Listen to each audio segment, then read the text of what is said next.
Hello? Hello, hello, hello? I don't... Oh, wait. I'm starting to see that I'm live, so that's nice. How is everyone? Am I... Yeah, okay, I can clearly hear myself. I have tested the sound. I actually started stream on time. I am maybe slightly surprised I managed that.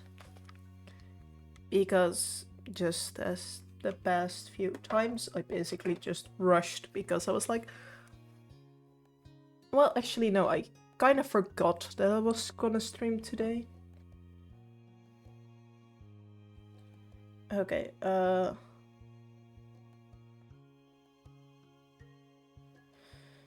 But I remembered on time, so now I'm here live to entertain people. Or animals, or whatever is watching. Honestly, I will entertain whoever, whatever.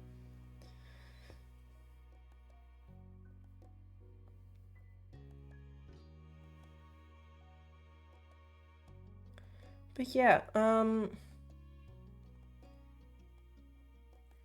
I am going to play Our Life again. I know that's basically the only thing I've been playing for the past few streams. For the past how many streams? Hold up. I know I've been playing it a lot. And I will be streaming more often, and I promise other streams soon. Okay, this is like the 5th stream in a row that's Our Life. I promise other games will come too. I will not just only play Our Life. Like, I know I'm I play multiple games, so I should be playing multiple games and not one game basically non-stop every time I'm live, but we're almost at the end of this game, and then it's at least a long break before I continue, or at least I think I'm almost at the end of this game. Now I think about it, I don't really remember. It had like 3 steps, and then you had like...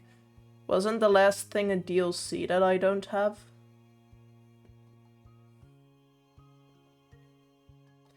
I believe so. I honestly have no clue. But yeah, we're going to play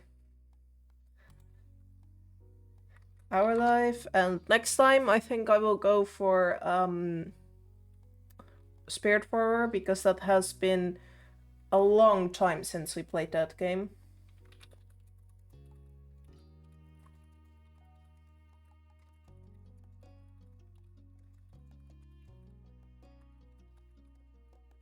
Hold up, I'm responding to one message. Okay, I'm responding to one message and then I will start stream, I promise.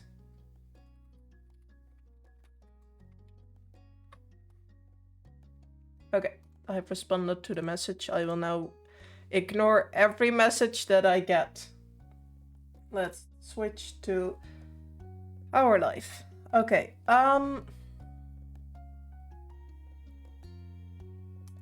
yeah, so basically we're almost done, I think. We're at the end-ish of chapter 3. I do not know how long the epilogue is, so maybe we're not really at the end and it's just gonna take a while. I have no clue, but we will see. At least it's fun to like figure things out. I forgot to see what it was named. Drive. Okay.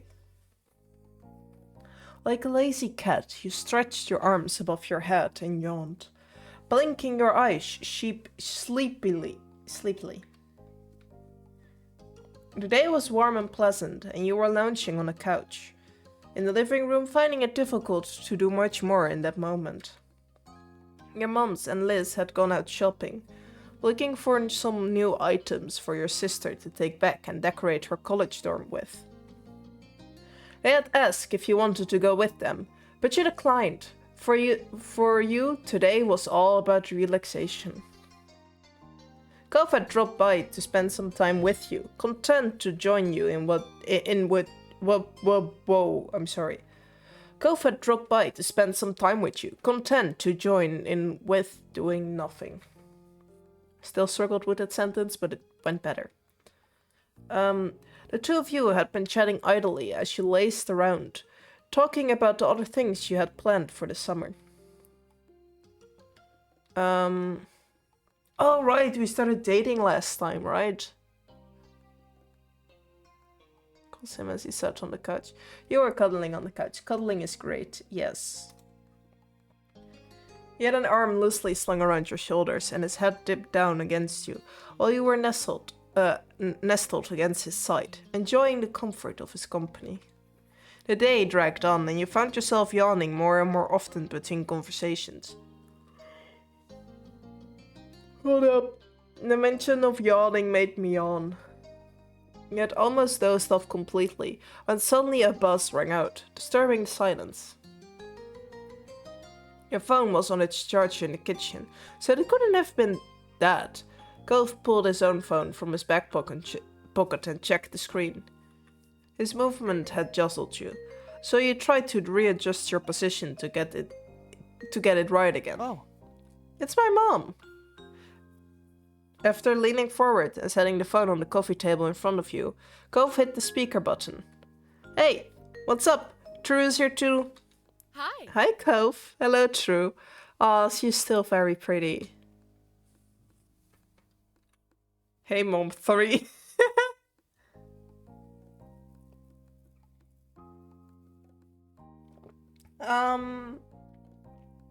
Yes, just scream the name. Gove, baby, I want to ask you if you had a plan for all your junk. Gove made a small, outraged grumble, giving you a sidelong glance. That's not junk, it's important. Though you couldn't see it, you could tell by the sound of her voice that Kiara was smiling. Aha. But is that a yes or a no about the plan? He looked over at you, his mouth pulled into a tight smile. I'm still thinking about it. True? I'm gonna have to take the phone off speaker so me and Mom can go over this. It will be quick. Gove carefully moved you off him and took the phone from the table before pushing himself to his feet. He hit the speaker button again to turn it off and continued the conversation with his mom as he headed towards the door. The lock clicked behind him as he exited the house. You sank back into the cushions, idly trying to decide what to do next. Follow him. No, that's rude. Don't. After electing to grab your own phone from its charger, you resumed your position on the couch, tapping away at the screen. Your mind drifted away from the thoughts of Gove and his phone call with all the many ways your device could distract you. It was an effective enough way to kill the time, and you had managed to do various little things when the door opened again and Gove returned. A small smile pulled the corners of his lip as he shuffled over to the back of the couch. He reached down to give one of your shoulders a soft stroke of his hand. Hey. I'm back. Obviously. I'm sorry, but like... That's the kind of thing you say while opening the door. Not when someone has already seen you, or at least heard you, right?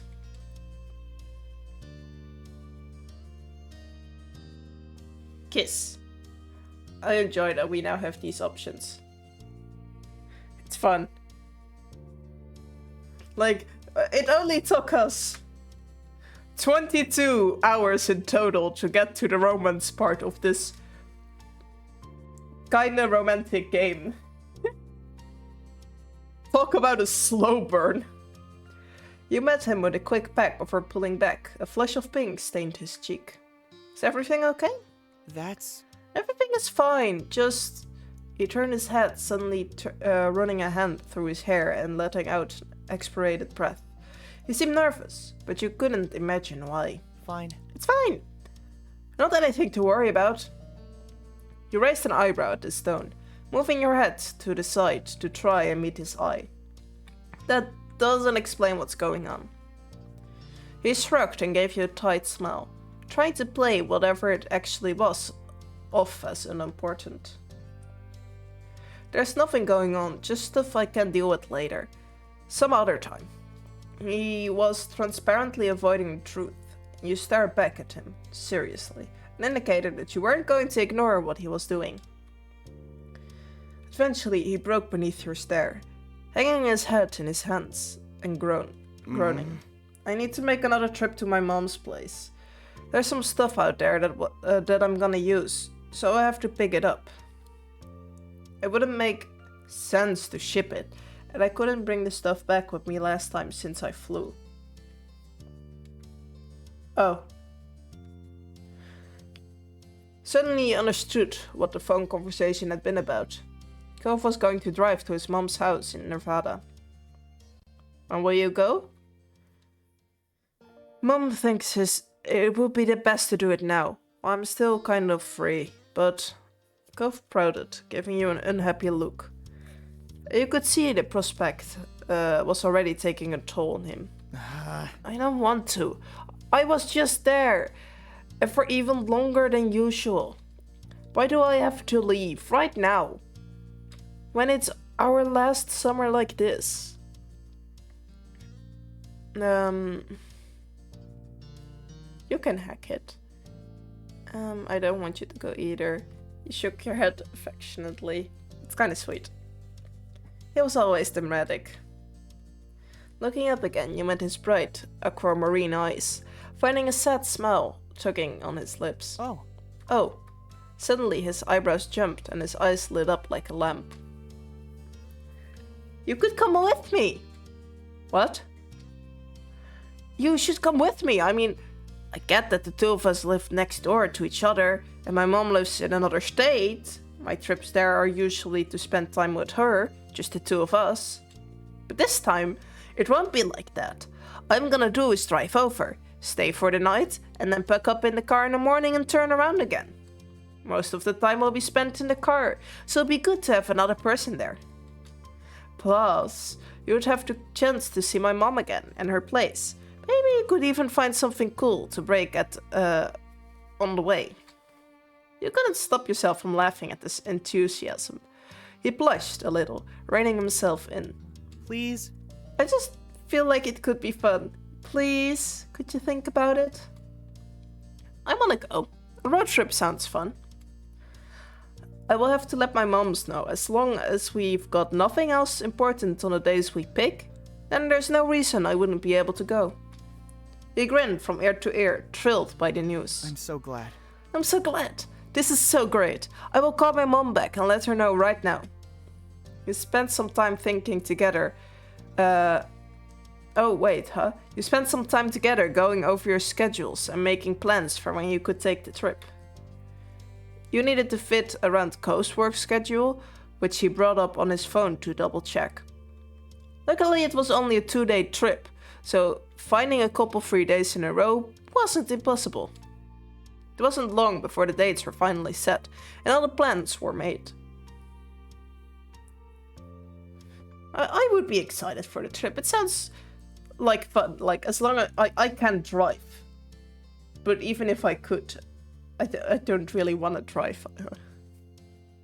I like doing nothing in a car way more than driving, so as long as I don't have to drive, I actually enjoy a car ride. Honestly, I feel like if you put me behind the wheel now, I would be way more stressed than if I knew how to drive. Because I would just be panicking, trying to figure out how stuff works, although it's probably not that hard. A short trip sounded like a perfect way to spend some time. You could listen to music, eat snacks, and enjoy the open road. No matter what you thought about things, the morning when you were due to leave arrived. It was cooler than usual, the sun barely peeking over the tops of the houses. You stood outside your house on the footpath near the road, waiting for Cove. You yawned loudly. Can they stop adding the word yawning? Because probably because I'm kind of tired. I keep yawning every time I see it. Covering your mouth with the back of your hand. Mornings were always a struggle.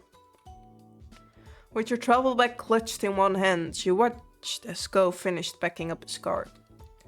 He had organized all sort of things. Water bottles, snacks, and who knows what else. Cove insisted that he had everything under control and didn't need help. At least you could rest at ease, knowing that it was all taken care of. As you waited, you glanced over Cove's car. You know it well. It used to belong to Mr. Holden, and when Cove had learned to drive it passed to him, instead of taking an opportunity to get a newer one. It was pretty old at this point, but had served both of them very well so far. You just hoped it had enough life left in it to survive a trip as long as the one you were embarking on. The slam of a door closing made you jump. You snapped back to focus and saw Cove was walking towards you. He dusted his hands off on his jeans, pants, and tilted his head towards the car. Ready? Whoa. That is it. Ready to go? Yeah, I'm ready. He smiled and stepped aside, giving you space to situate your own bag where you wanted it. Once everything was safely inside, he glanced back at you. All right. We should get started. It's gonna be a ways to go. Hug. He seemed surprised, but he chuckled and returned the gesture. It couldn't last for long, though. Time was of the essence. The two of you climbed into the car and buckled up. Cove in the driver's seat and you sitting shotgun. His eyes moved to you. I mean, of course sitting shotgun. What else was I gonna do? Sit on the back while there was nobody in the front? That just seems mean. Why was I even joining if I did that? Thank you.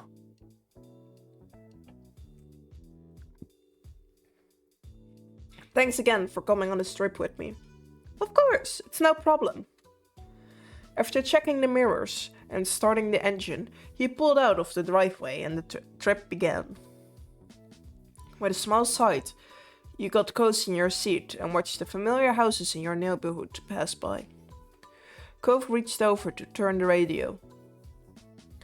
A crackle of static, mixed with his odd snippets of song, filled the car as he flipped through the stations. Mr. Holden's car was in good condition, but it was, well, older. There was no way to plug in a phone to play music, so the radio had to do. Eventually he settled for classic rock station, before sitting back and resting both hands on the wheel. Is this okay? Yeah, it works. He smiled, happy with the answer. Time flew by, and with it the scenery outside your window becoming more and more unfamiliar. Neither of you spoke for a good long while, but the quiet was comfortable. You had become all too used to each other's company over the years. Eventually Cove broke the silence, clearing his throat softly before he spoke. It's been too long since you and I had spent time with my mom. I know she was still coming to the neighborhood sometimes, but it's not even once a year. I'm always going to hers. I'm happy the two of us are doing this. Yeah, me too. Your elbow resting on the windowsill, you gazed out at the world that was slowly coming to life as the morning rolled by. The sun climbed higher in the sky, forcing you to adjust the visor overhead to keep it out of your eyes. Hey, do you mind reaching back for me? Cove gave you a sidelong glance as he drove, indicating with a nod of his head and a tiny smile. I want some chips, the salt and vinegar ones. I want to know, does salt and vinegar chips taste okay? I mean,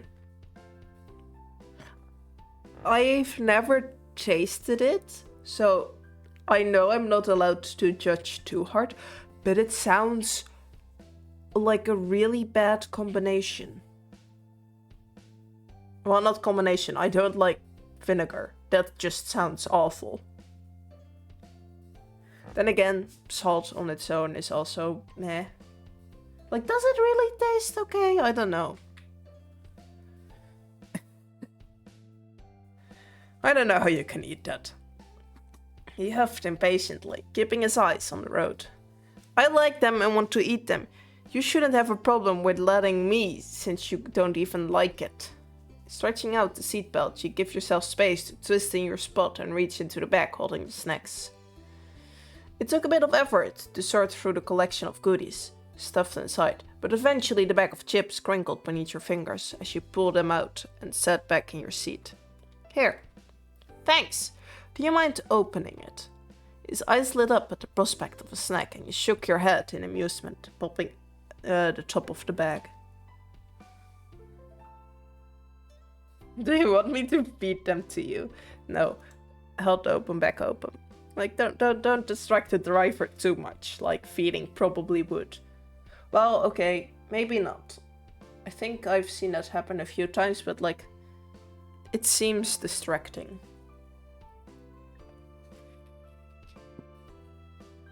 With a smile, he dug into the bag noisily, picking out a couple of chips between his fingers and popping them in his mouth. The sound of crunching and rustling filled the car as he reached over from time to time, taking a few more. Ultimately, he elected to drag out an entire handful at once, losing a few of the chips on the floor. After that, he rolled up the top of the bag and stowed the chips safely in the bag again. When he turned to the front, it was finding Cove crushing the fistful of chips in his mouth, crunching loudly. He wiped his hand on his pants absentmindedly before gripping the wheel and spilling crumbs all over the place. The way they describe it makes it sound like an absolute mess. You're like a little kid. Yeah, okay, kinda. He snorted and pulled a hand from the wheel once more and flicked the salty residue from his fingers at you. Oh no, I don't like that. That just sounds gross. With a gasp, you raised an arm to defend yourself. You shook your head at the mess of crumbs that fell from his mouth as he chuckled. See what I mean? Exactly. The hours drifted by, much the same way as that, with the two of you snacking and chatting as the day stretched on. It was fairly calm and quiet, traveling along the open road. You found little in the way of interruption. At one point you passed a "Welcome to Nevada" sign, and Cove gave a tiny cheer. He was in disbelief that the two of you were seriously all the way in another state like this. Okay, I kinda know that feeling, not from states, but like, the difference between the Netherlands and other countries, or like other countries, we only are connected to, well, we have like the three landenpunt, I forgot the English name, but like the thing where, the three land, yeah, that is where Germany, Belgium, and the Netherlands, like, all touch each other's borders or something, I don't know, I kind of forgot about that, but it's so easy to like see the difference between the Netherlands and Germany or Belgium if you drive even a little bit over the borders. Simply because mountains. Okay, a bit. Like, for me, a 2 to 3 hour drive isn't that long, but you know what I mean. It's wild how different stuff is if you even drive a little bit in the Netherlands. You can go from a really busy city to nothing but farmland in like a few minutes. Yeah, okay. I'm just trying to figure out how to say it more specific, but I don't know. It's really impressive to see in trains because you go so fast. It just goes from like, oh, now you're in the middle of nowhere and suddenly you are somewhere and it's really busy because you're like at the station. Eventually I had to stop for gas and made a detour at a small dinner. Or is it diner? That's the thing. Isn't it spelled the same? Eventually I had to stop for gas and made a detour at a small diner to grab a proper meal that didn't consist of chips and candy. Smart. I would probably get sick if I only eat snacks and candy. After refueling both the car and your stomachs, the drive was back on. Just as the sun began to began dipping beneath the horizon and bathing the sky in a wash of orange light. Golf informed you that there wasn't too much longer left to go. You were almost there. When night eventually fell in a blanket of darkness, the drive finally came to an end. Golf pulled in the dark parking lot of Kiara's apartment building, the glow of the car lights disappearing as he turned off the engine and let out a heavy sigh. Huh. We made it. We're here. The two of you exchanged tired smiles, having successfully and safely completed one half of the trip. You were relieved to have actually arrived and eager to get out of the car and stretch your legs. You took the stairs up the building together. After a knock, you were abruptly met with a flash of green hair as Kiara opened the door and immediately took her son in her arms. There he is, my gigantic baby boy. She squeezed him for a moment and then pulled back so she could examine his face. Are you even taller than last time I saw you? Cove gave her a fond look as she patted the top of his shoulders proudly. You say that every time I'm here. It doesn't even make sense right now. My last visit wasn't that long ago. Kiara simply laughed before letting him go fully, and ushering the two of you into her apartment. Then she turned to you, a wide grin pulling at her lips. True, it's so nice you came along with. And as a bonus, you're both arrived in one piece. How is that a bonus? Wait. That sounds like a threat, to be honest. Oh yeah, no, it's a bonus that you both arrived in one piece.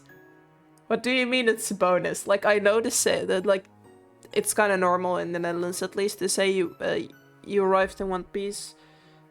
Or at least I've heard it a lot. I don't know if it's in the Netherlands or online, but, like,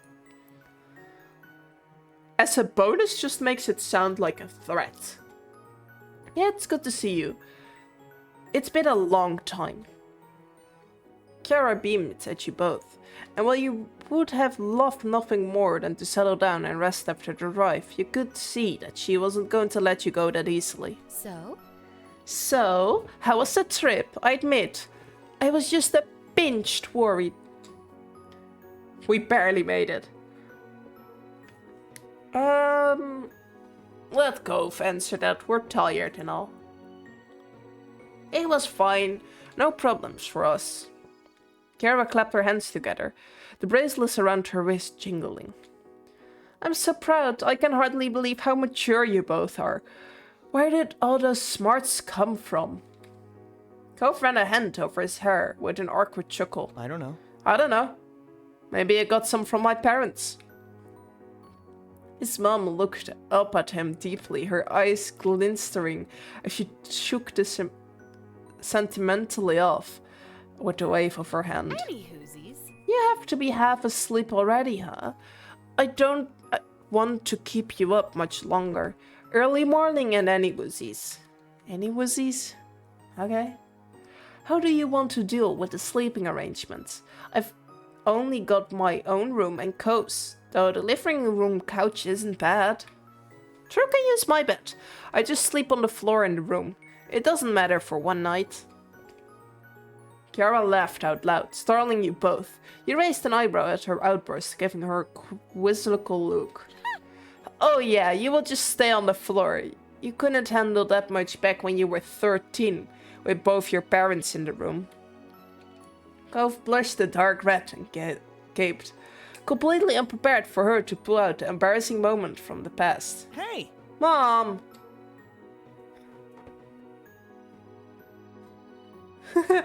He had a long day. It screwed the cheese, the poor boy so late, even if it's true. That's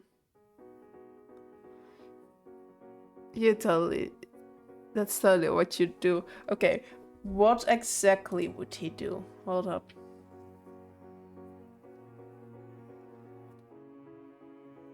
Yeah, okay, just like not being able to sleep on the floor. Just blush, I guess. Was it really necessary to talk about this? I will take the floor. Gov shook his head, dismissing the idea immediately. No. You're the guest! I don't want to take your bed. Well, I will still don't want to take it from you, and I said it first. The two of you narrowed your eyes at each other stubbornly. Kiara took that as a cue to step in. My house, my rules then. As you know who I have to side with, I'd like you to take the bet, true? Rude! How dare you side with your own child? You hesitated a moment, but it seemed you had to accept the hospitality with a small sigh you gave in. Alright. Cool. So, would you be okay with me sleeping on the floor in the room? I'd rather be there than out in the open in the living room, even if there is a couch. Yeah, you can sleep there. Sure, why not? Kara giggled softly, drawing your attention back to her. All fun stuff aside, you need to get some sleep for tomorrow. Seems like you're setting yourselves up to not getting any. I know that sounds really covetous, but I'm a mom. I have to say these things. Come on, we're not like little kids on a sleepover. We're responsible adults, right, Drew? Oh, I am cove though. Let's just be a little bit mean.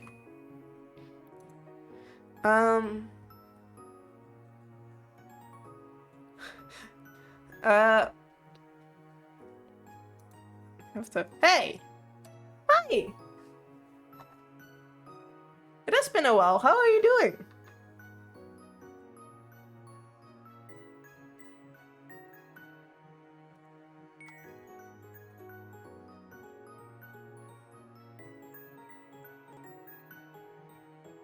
I have been fine, actually, yeah.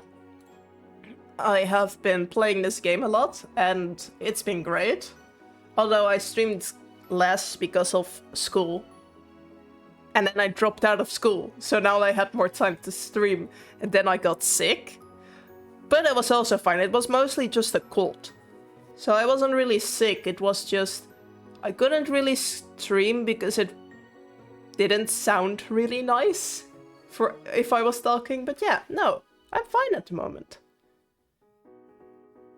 And you dropped out of school. Yeah. I'm going to search for a new study. But I dropped out of the study I was doing, yeah. For what though? Do you mean which study I was doing or the reason I dropped out?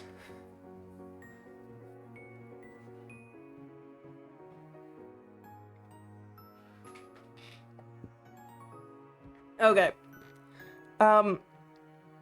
So the teachers and the study always had been a bit messy and not really good teachers, but I could deal with it until a few weeks back when it just became too much and I was like non-stop stressed because teachers weren't giving good lessons.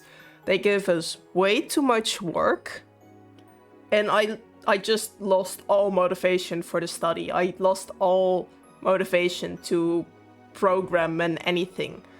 I wasn't even really doing any homework anymore. So there was no way I was going to make this last bit of the year.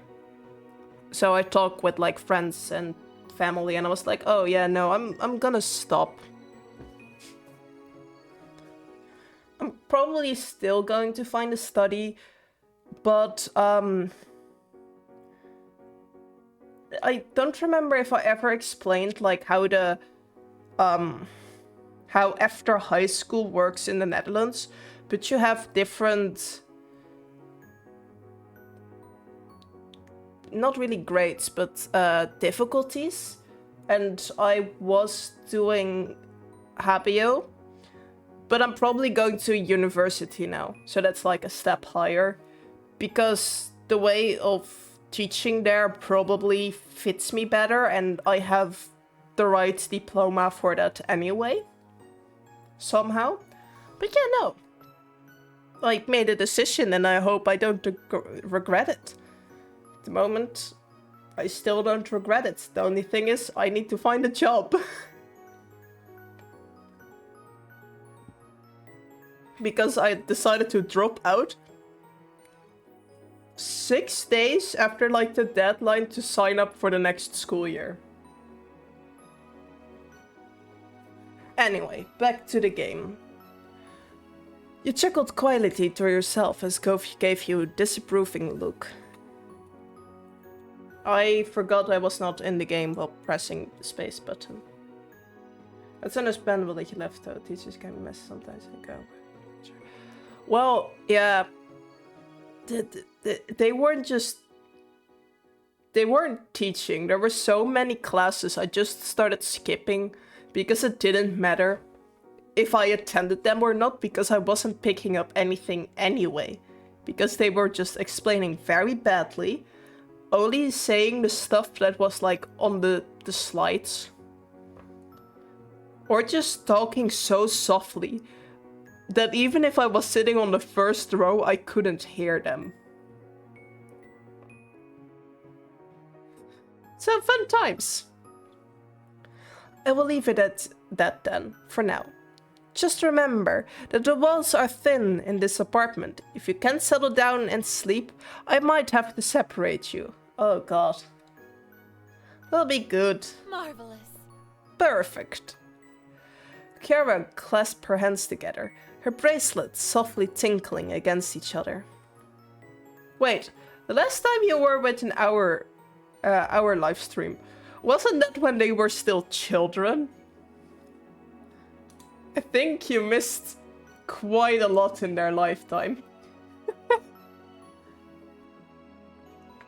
Because at the moment in the game, they have just graduated high school. And they also started dating, but that was like last stream, so that's recent. But also, I'm almost done with this chapter, so I don't think me telling you a lot will help. It's only getting later, so I better prepare you, let you prepare for bed.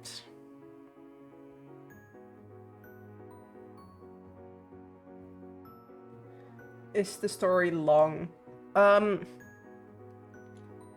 have played this game for a total of 22 hours already. So if you would call that long, yes. Especially since this is without any of the DLCs. But,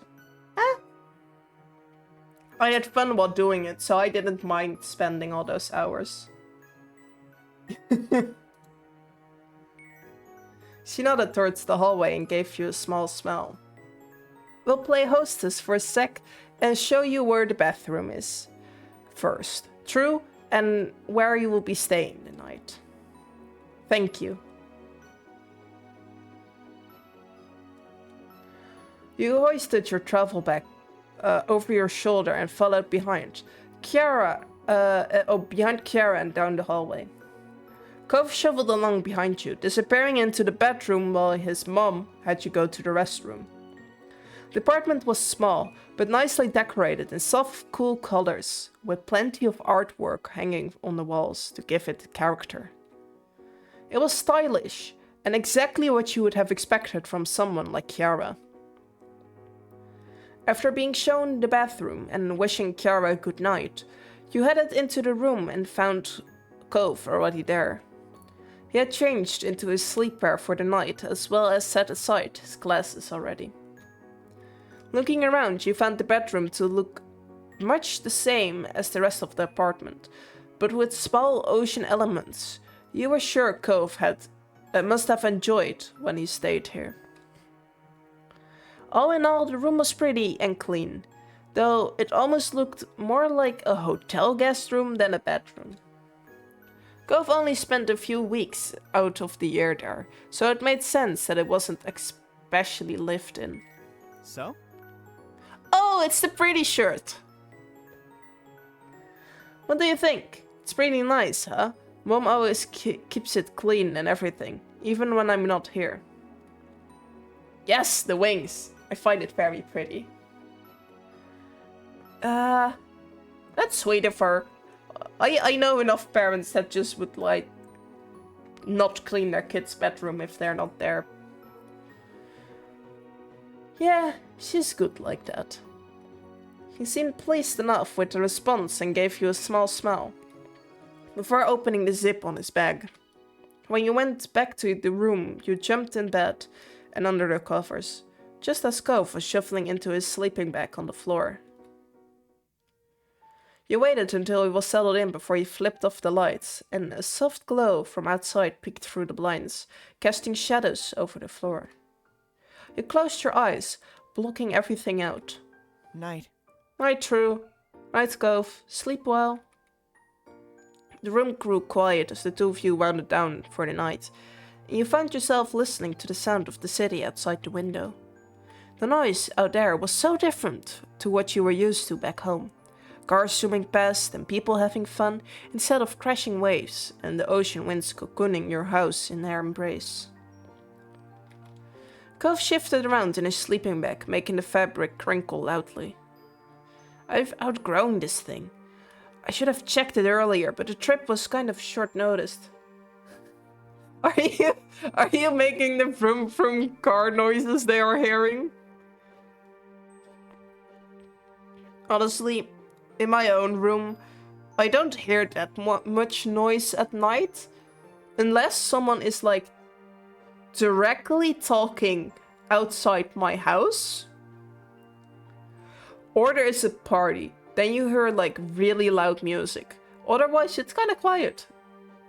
The only thing that annoys me is like my neighbors across from us have like a light that turns on, like a really bright light that turns on by the slightest movement. So even if a leaf just blows through their front yard, the lights turn on, and I can see that through my curtains. I couldn't imagine having to deal with car noises. I mean, I guess you get used to it, right?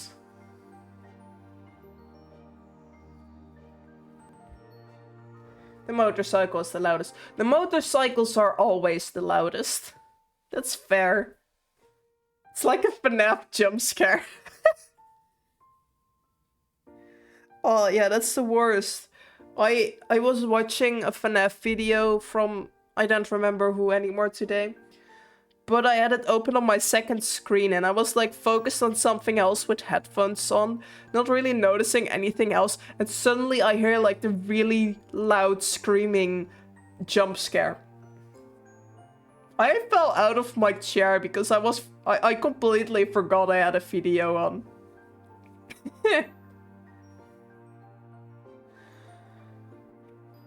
But the trip was kind of short of notice.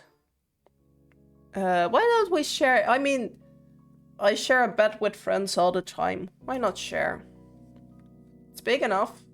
Cove inhaled deeply. The fabric of his sleeping bag crinkled loudly as he fidgeted beneath. I told my mom I was going to stay on the floor.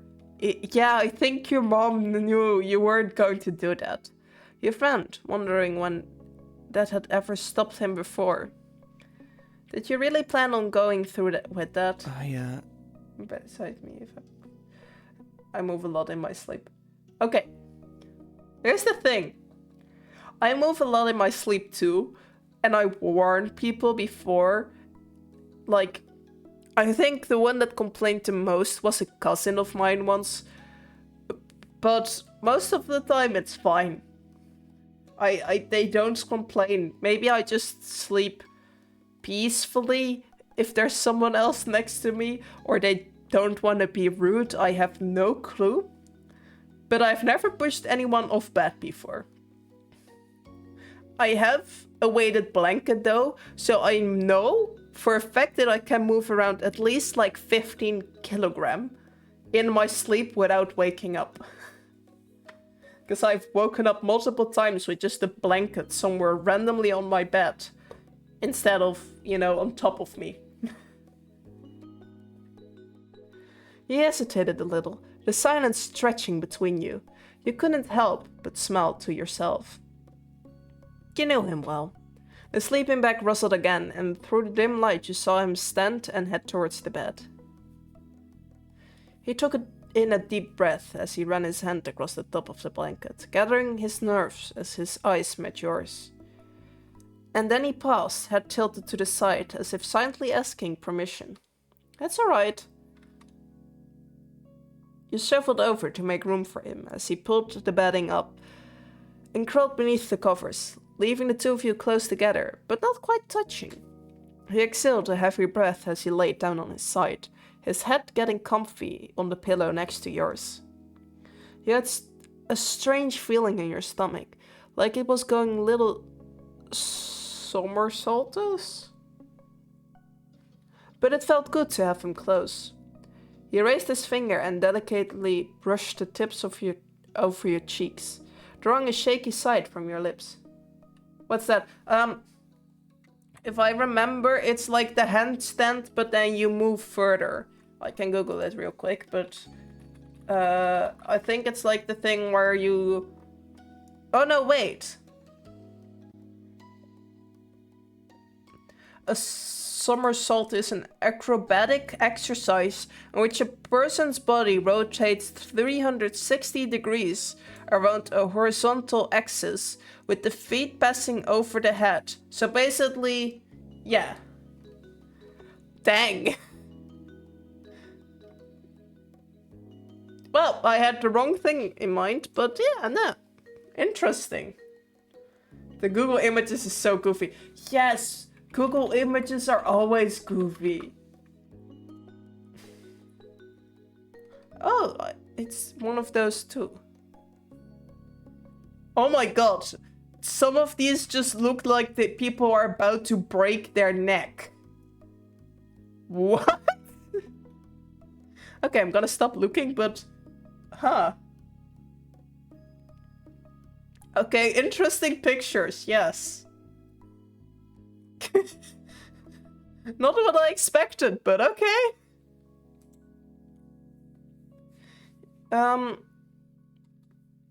His touch was warm and feather light, making you feel tingly all over. When his eyes met yours again, you found yourself lost in them, the world becoming still and silent around you. Then he froze, his muscles tensing as he closed up like a clam and his breath hitched in his throat. He attempted to whisper something, but it was completely lost on you. With that having to suffice as a warning, Cove jumped out of the bed and crouched down on the floor, his head held in his hands as he took in a few deep, stuttering breaths. You bottled upright in bed, staring down at him with a mixture of alarm and bemusement. This dude can't even, like, sleep in a bed with someone else? Like, come on. That's not a hard thing to do. Like, the most dangerous thing is falling out of bed. Are you okay? Yeah, no. I have a hard time pronouncing some words, so I think I kinda said it and tried correcting myself, but I still failed. Are you okay? I'm always like this. I thought I'd feel like it did before when we were younger, but it's different now. I'm really sorry. I'm just so... He panted deeply in and out as though he had just finished running an entire marathon. His mom is just like chilling in another room, listening to this entire conversation. After finally setting his breath to a normal rhythm, he crawled back into his sleeping bag and huddled down on the floor, with his back turned to you. Sorry. I find it amusing. His mom is just like messaging the dad about what's happening in the room. Like, Lemio, hear what her son just did. Just kindly bullying them, you know? That was Cove for you. He usually needed at least one trial run before he could take that kind of step forward. You can always try another night. You don't need to apologize. Thanks you for trying. I'm not surprised this happened again. Yeah, okay. Always try another night. He made a small noise, acknowledging that he had heard you, but said no more. With the event over, you laid back down in bed, alone for this night. The next day dawned, bringing with it the sound of birds chirping happily outside the window. You opened your eyes, slowly letting them adjust to the light, as you tried to recall what you were. Where you were, okay. No existential... Jesus. No crisis today. We know what we are, just not where we are. Remembering the unfamiliar sight of Cove's second bedroom.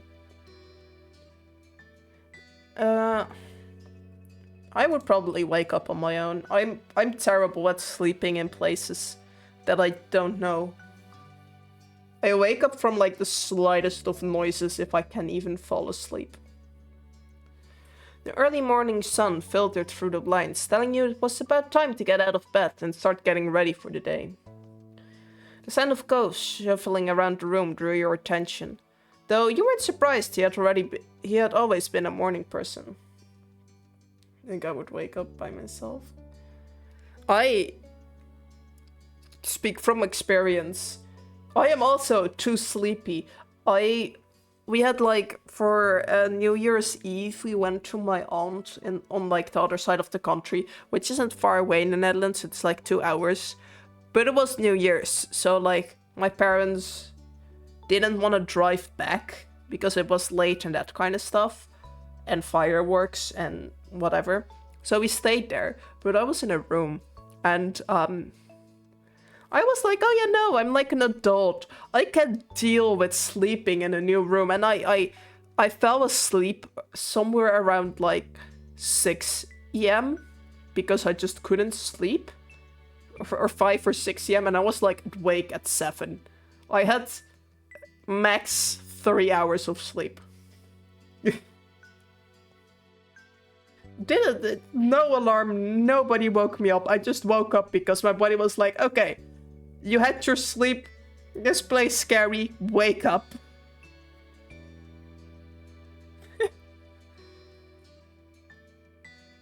Always fun when you can relate to stuff like that, right? Not really, but okay.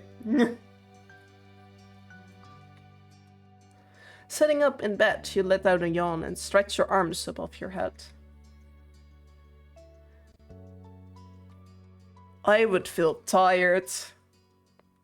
You were used to sleeping in longer than this, and the late night hadn't helped. Morning. The two of you were on a completely different wavelengths right now. You pulled yourself out of bed, grabbing a fresh change of clothes and your toiletries before heading to the bathroom.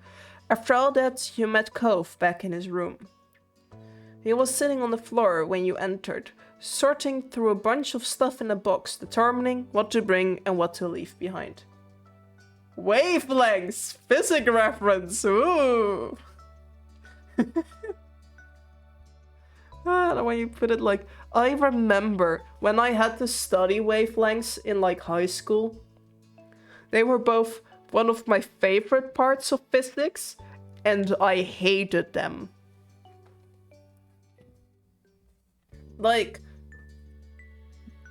some of them were easy to deal with, but especially when I went from HAVO to VWO, just like a difficulty level up, they became so annoying to deal with. Like, I actually had to think. And I'm like used to having to think about things. Hey. Hey, it's still the pretty shirt. Hey, can you pull out the stuff in those drawers?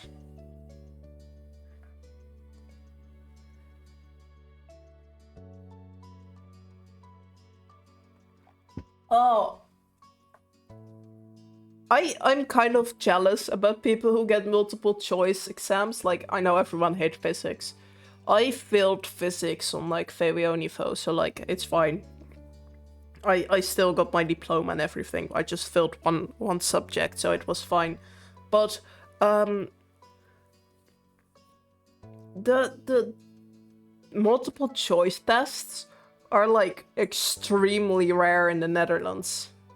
I had one teacher that were most of the, it was like biology, and most of the tests were multiple choice, because otherwise we wouldn't have enough practice for like our end exams that determined if there were like 50% of if we're gonna fail or pass a certain subject at the end of high school. But that in his biology classes in like 2 years, those were basically the only multiple choice tests I can remember that actually counted towards a grade.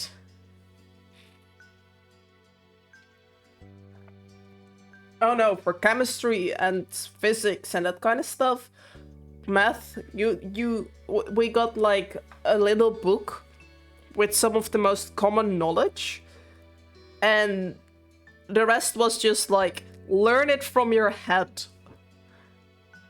Just, you don't get multiple choice. You need to do everything yourself and hope you're correct. But multiple choice, it's like, at least you have a chance that you pick the right answer randomly. You know that. Though he didn't even look up from his desk, so you knew he wouldn't have seen. Heading over to his drawers, he started the task of taking out various items and setting them on the ground in front of Cove.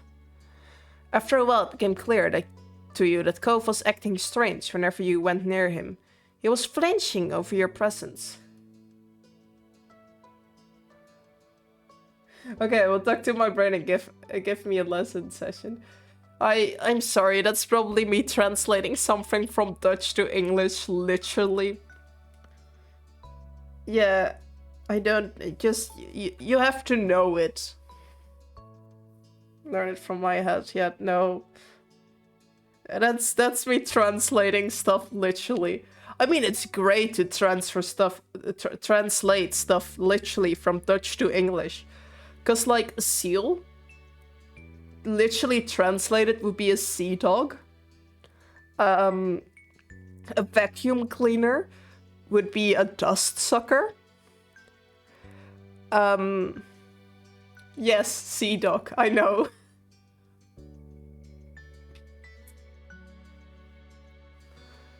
Can I think about other things?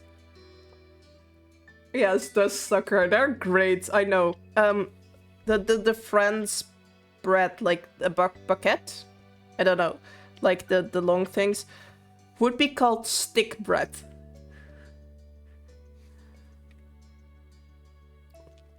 Do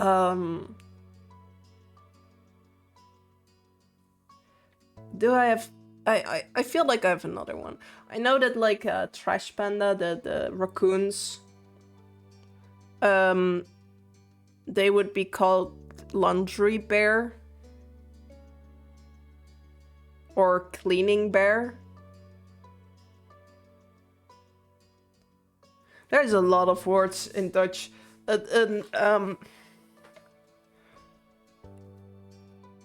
don't know. That's so much funny translating. There's way much words. There are way many more. Jesus, I just ruined my brain with translating stuff. Hold up, it needs to reboot. There's way more I can translate that would be funny in English if, like, literally translated. I just can't. You be having a stroke. No. It's just my bilingual brain not switching. My bilingual dyslexic brain messing up the languages. That happens all the time in Dutch by now. I'm surprised it doesn't really happen in English. Like, it happens sometimes, like with the thing that started this, but like, it happens way more when I speak Dutch. Okay. After a while, it became clear to you. Oh yeah, flinch in your presence. Kinda rude. Just talk. What's up? It happened a few more times before you couldn't take the awkwardness any longer. You dropped the stuff you were holding down in front of him and raised a questioning eyebrow. Is everything okay? I'm sorry. Yeah, sorry, I'm sorry about last night. Again. I speak Arabic and I still don't know how to translate hello to my language. I have another one. Hold up. That's fair. It's that, if I remember correctly, English, Dutch, and a few other European languages are like all stemming from the same base language, basically. Or something similar like that. At least they're kind of similar. Like, I can understand part of French and German, mostly because I've also had like basics in school, but also because it's similar to Dutch and English, that I can just pick up certain words as like context clues.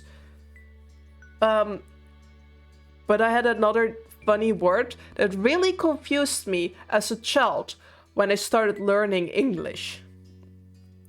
And that's the word for peanut butter in Dutch is, or well, English literally translated from Dutch is peanut cheese. So me and my classmates in like elementary school were really confused why English people used butter instead of cheese, because we only knew Dutch and we were like, wouldn't it just be peanut cheese?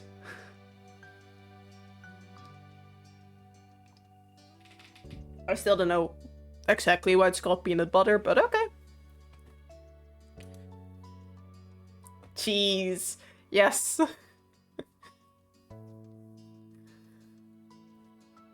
Because it exists. Fair enough. Valid reason. He quickly squeaked the second part of his thoughts.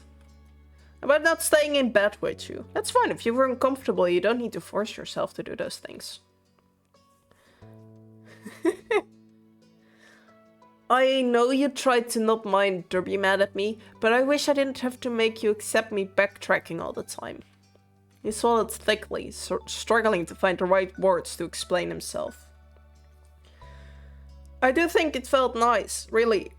Really, I just also not bad, but in an inconvenient way. I mean... Laying together like that, being so close, it gets too hot, you know? His cheeks flushed with color and he immediately trailed off, his eyes firmly fixed on the floor. I get it, you will stay the whole night next time, right? No, that's not a good thing to say. It was intense for you, huh? Maybe I'm the one who should be apologizing. I'm sorry to bother you. Yeah, it's annoying, but it's what I signed up for. Do better next time. That's just extremely rude to say, do better next time. That makes it sound like he's like... True, the temperature gets higher when there's so many blankets and someone else. Yes. Like, oh, there's an extra body that like heats up the space. Of course it gets warmer. But like this one is just really rude. It makes it sound like he's expected that kind of intimacy. Like, I mean, I guess kinda in a relationship, but you don't force it. Wouldn't that... No, I don't think... Maybe it's some kind of assault? I don't know. That's the start of a toxic relationship. Yes, indeed. At least it's a red flag. Which mostly leads to a toxic... That's the type of Karen would say, yes. Yeah. Maybe I should apologize one. His eyes widened, a pink tinge creeping on his cheeks as he could duck his head enough to hide it. 2 options seems good, yeah. What, did I pick the second option? I don't remember. Oh wait, I scrolled back too far? Yeah. Yeah, okay, I picked the second option. Well... Oh, my bad. Just don't worry about it. You don't need to do anything. Let's get back to packing.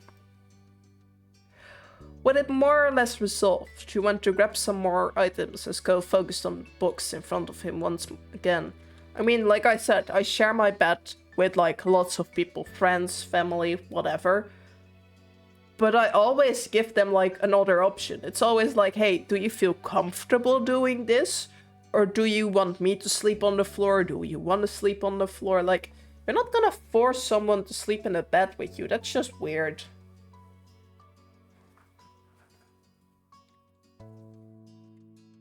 Oh, hey, look at this. When you turned towards the sound of Go's voice, you found him digging through one of the drawers beneath your bed. Neat. That's something I definitely need to bring. Neat! Craning your head, you got a better glimpse of what he was holding. An old yellowing book. When you opened it up, there were a few dried pressed flowers between the pages. He's hiding drugs! Honestly, it said flowers, so maybe some other plants, but no, I don't think so. Those had been gifts you'd given to him for his mom's place. Something for him to remember you by and to make his time here less lonely. He has been drawing all the flowers that the True gave him. That's so sweet. That's so... I don't know. That's really sweet. Okay, he kept them the whole time. You don't have to hold on to those forever. No, it's sweet. Don't say that. I was only lending you those. I think I will take them back now. It's adorable you care so much for them. You start to feel emotional. Of course you should take them. Third option for sure. It is adorable. Yeah, I know. Or you started to feel emotional, but I'm undecided between these two. I mean, these two, this is a funny joke, but like, yeah, no, it's my choice. I'm just saying my thoughts out loud. But like, this one sounds kind of rude. Like, you don't have to hold on to those forever. Like, he knows that. He wants to keep them. Don't tell him what to do with his life. The joke is funny, but the other options are better. Of course, you should take them is kind of a neutral option, kind of the same as the joke one.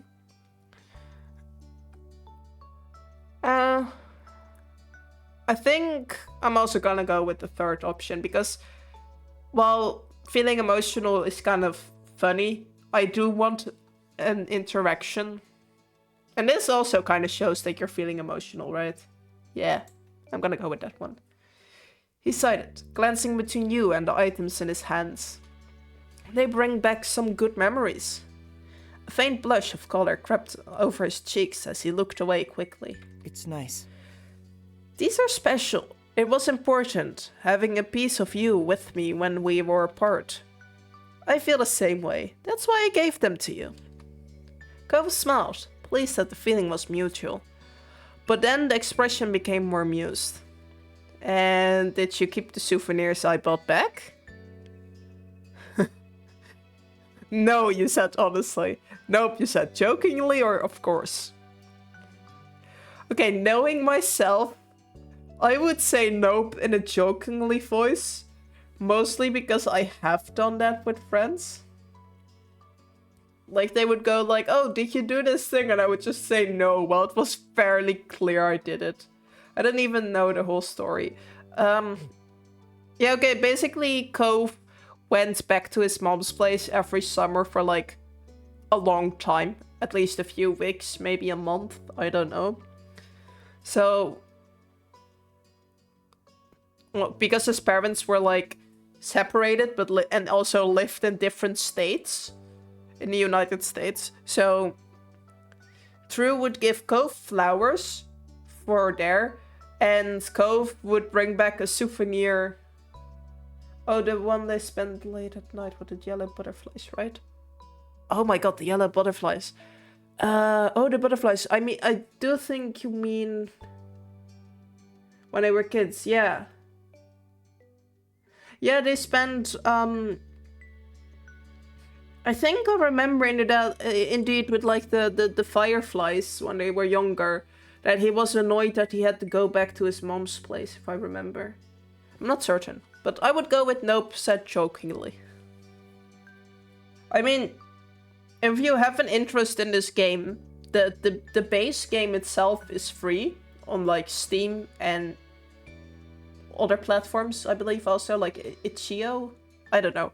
You just need to Google Our Life and you can find it yourself, or you can like find it on YouTube.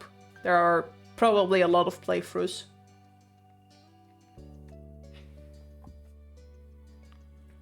He shook his head with a grin. Thanks. Another hour passed by in silence, and you were happy to see you were making great progress with Code's room, with only the closet left to sort through.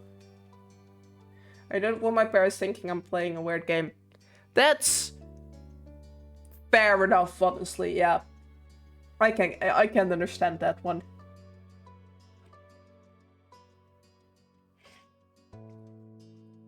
I have given up on that at this point, but I also had like an older sibling who was at least like 4 years younger than me, so they had also to deal with all of his weird behavior, so like I'm just it's kind of normalized. It took a minute to take a mouthful of water from your bottle and perched on the edge of your bed, feeling productive. Cove glanced over at you and paused, putting down the tape gun he had been using to seal up his boxes. You raised an eyebrow. You know, it's really strange to see you sitting in this room. Why? He frowned a little, his eyes distant and his voice quiet as he spoke next. That's... During the visits to Mom's, when I was sitting alone in this room, I'd sometimes think about how you weren't here. It was a weird feeling at the time, that you just weren't around, and now that you are here, in this exact place, it's... I don't know how to explain the feeling. A rock face with a fine boom. I mean, fair enough. I have enough people in my life that can like raise their eyebrow, so for me it's kind of a normal occurrence. But yeah, I can understand the whole rock face and fine boom effect, yeah.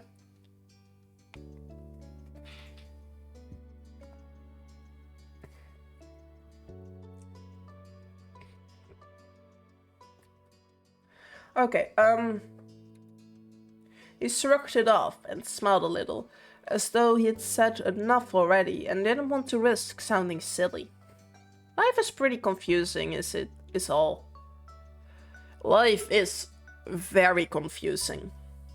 Yeah, it's true. Life makes no sense. I didn't know you thought about me when you were away. That's... It's true. Life makes no sense. But I think we're both managed to navigate it well enough so far. He smiled slightly, nodding his head a little. Yeah, I hope so. He looked away, satisfied, heading over to the closet, and the last of the items to be sorted. Before long, every box, closet and drawer had been thoroughly combed through, with the items either neatly packed up in boxes or organized and returned to their proper place. With a sigh of relief, you glanced around the bedroom and the work you had done together. All right. We're done. Good job to us. I'm gonna change out of my PGs for the drive. Yeah, that's smart. Imagine getting like pulled over. I mean, on one hand, it's America. On the other hand, imagine being pulled over by a cop because, like, I don't know, reasons. And you're just sitting there in your pajamas. No thanks. When the two of you headed out into the living room, ready to get everything finalized and hit the road, you found Kiara in the kitchen, pouring a cup of tea. Cove headed towards her, leaning casually against the counter that divided the two spaces. Hey, you didn't have to get up so early. Come on. Are you crazy? Of course I have to see you off before you go. You can't sneak away while I'm out cold. She beamed at him and, in all honesty, seemed more than happy to be up and getting ready for the day. Oh, do you want some breakfast? I've got some muesli or eggs and toast. Oh, and some of that fruity cereal you used to love. That's okay. We should really eat on the road. Kara smiled sadly, a little disappointed, but she seemed to understand that your time was running thin. I thought you might say that. In that case, I've packed some snacks for the road. What do you think? Even if you don't end up eating them, take it anyway, just in case. You can always feed them to Cliff when you get home. And tell him I say hi. Cove laughed and shook his head, knowing his dad would love nothing more than to polish off whatever food Kiara had prepared for you. Okay. Thank you. Thanks, Mom. You really didn't have to. Thanks for the snacks. That's nice for you to organize this for us. It must be a mom thing to know stuff like that. I will definitely eat whatever you packed. Thanks for the snacks. It's nice. I'm sure they would come in handy with this guy around. Cuff scoffed and playfully rolled his eyes, earning a giggle from Kiara. I don't doubt it. Like father, like son. She returned your smile and one of her own before putting her cup of tea aside. Well, I will help you get the car packed. Sure. Sure. Thanks. The three of you got a move on, taking the boxes from Cove's bedroom and heading down to fill the back seat of the car, until there was barely an inch of space left in the back and trunk. With all of you helping, it only took a couple of trips to move everything, and you were done before you knew it. Then it was truly time to say goodbye. You had convened back inside the apartment when Kiara looked over the two of you with a quiet smile. It was great to see you both. Thank you for coming. She gave each of you a hug, and you felt a little sad that you hadn't been able to spend more time with her. It was good to see you too, Mom. Cove embraced her in return, the two of them holding onto each other for a few seconds longer. I will miss you, but I will visit again soon. Of course. You better. Hey, we should make plans for you to visit us too. I will let you know when it's settled. I'd love that. Kiara bundled all the stuff she prepared into a bag and handed them over to you. You took a quick peek at what she had packed. There was fruit, nuts, seeds, hard-boiled eggs, and some veggie sticks. Cool. Oh, good to see we got some fresh food options now. The snacks I bought weren't. Kiara shook her head at him and let out a soft laugh, as though she wouldn't have expected anything else. I seriously hope you are feeding yourself better than that at home. Yeah, of course. Just not on trips. I can live with that then. She looked over him fondly, her eyes at last focusing on his face and filling with emotion. I'm going to miss you, baby. Me too. Me too. Goodbye. Very tender moment between mother and son, and I will just come in there like, goodbye. Thank you for letting us come. We'll be able to together again before you know it. Thanking her for letting us come over. No problem at all. You're welcome anytime. Kara pulled an arm around you both, pulling you tight to her sides for one final squeeze. Bye. Have a safe trip. We will. With a last goodbye, you exited the apartment. The Cove hesitated for a moment in the door, his expression distant. You weren't sure what he was doing, though you tentatively took a step towards him. Everything okay? Your voice seemed to bring him back to earth, and he shook his head to clear his thoughts, his green hair swaying from side to side. Come on. Yeah, let's go. With that, the two of you headed back down to the car, ready to make the long trip home. Soon enough, you were on the wide open road, with a car full of Cove's things, and only one destination, Sunset Bird, California. The drive went as smoothly as could be expected, with the morning slowly creeping into midday as miles flew by. The days flew by in a whir of open road and sunshine, and before you knew it was early afternoon. By that point, you had already crossed the state line. Cove announced that he had planned a little stop on the way home, and he was quite pleased with himself as you arrived as proceeded. The Redwood National Park. Shaded beneath a canopy of enormous redwood trees, you drove along. When Cove parked the car, you pushed the door to get out. And the first thing you did was look up. Enormous redwood trees surrounded you on all sides, their massive trunks shooting straight up into the canopy of foliage overhead. Oh my god, forest, yes! With very big trees. There were too many of them to count, stretching on and on as far as you could see.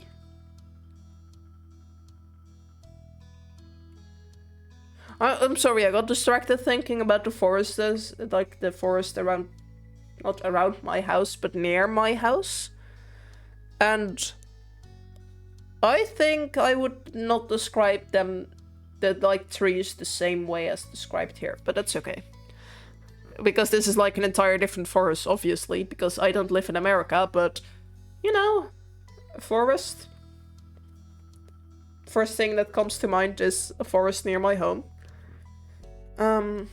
You squinted against the sunlight that was peeking through the leaves and dancing on the paths around you. It's great, right? He smiled. He smiled at you from the roof of the car. Oh, over the roof of the car. I was like, since when is he sitting on the roof of the car? He smiled at you from over the roof of the car, before glancing around the place fondly. Remember the trip our families took here that one summer? It was cool going on a journey and seeing the forest in person, even if we didn't stay very long. So... And I guess we can stay for less time. Less this time. But, oh well. It just seems like a good time to stop by. Who knows when we will get another chance? His voice got a little softer at the end.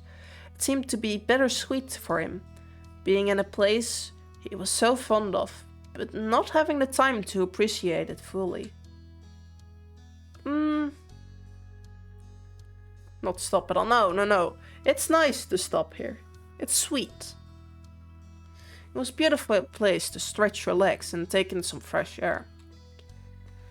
There will be more chances in the future, I promise.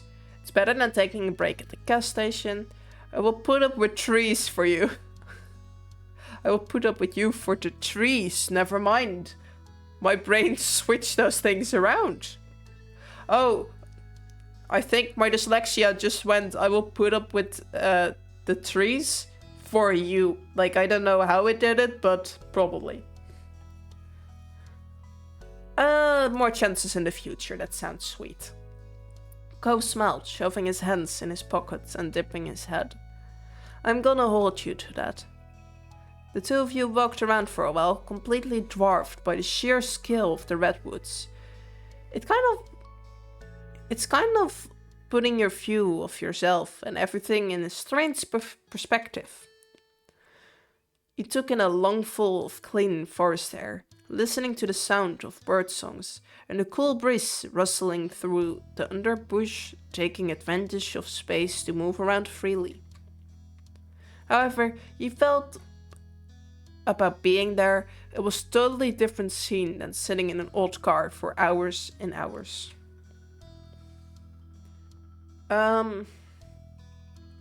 Holding hands. He seemed tense at first, but he didn't let go. Eventually he intertwined his fingers with yours, slowly relaxing. Being here again, you couldn't help but reminiscence. Okay, I don't know how to pronounce that, I give up. On what else had happened during the trip you had taken here all that time ago. There were a lot of things that had reminded you of it recently. You looked over at Cove, who seemed to be lost in the pace of the place, and you wondered if any of it crossed his mind. Smiling at the sight, you thought back on what had been a highlight of that long-gone vacation. You know, we spent the night in the loft together. Elizabeth chased us mercilessly on a trip, remember? Our families were so close. Remember how the birds stole your dad's lunch? That's like the one thing you remember. I haven't forgotten about the classic anklet chat. Oh yes, that one. Yes. Basically it was Cove saying that he found anklets attractive and through just teasing him about it. You managed it then. I was stupider then, sorry. You had to crack a smile and left the little debacle from last night behind you again. I could imagine a bird just stealing his dad's lunch, lol. Yes, I mean, some birds are just merciless. Like, go to a beach where there are like seagulls. You will have to defend anything that you're eating with your life. Those birds just don't care about humans anymore. They are like completely desensitized from humans. They only see food that they want and they will do basically anything to steal it. There was barely enough room for the two of us, but it was fun. Cove chuckled and shook his head at the moment. It was memorable. Especially when I got caught up there by my parents in the morning. He left, and soon enough you were joining him. It had been pretty embarrassing for him at the time, but you were glad he could look back and laugh about it now. You continued chatting about the trip a little while longer, about the things you had seen and done and even eaten. A lot of the memories Cove had of the trip were similar to your own, but you were also surprised to hear a few other things from his point of view. So much had happened that there was no shortage of things to talk about. The place certainly had a nostalgic quality about it. Your spirits were light as you ambled past information boards and picnic areas. But before long you decided it was time to bring the short stop to an end and head back to the car to get on the road again. Cove sighed when you finally reached the vehicle, yanking the keys in his hand before unlocking the door. Well, I wish we didn't have to go, but we're going to be responsible and not stay longer than we should. Ah yes, responsible adults. Let's go! How grown up of you. He smiled slightly, and with that, the two of you jumped into the car, buckled in place, and he put in drive. You were getting closer and closer to town as the sun started setting, though were still far enough away that the radio station was unfamiliar to you. Oh, that's such a pretty picture! To be an adult next year, the first thing to do is paying taxes.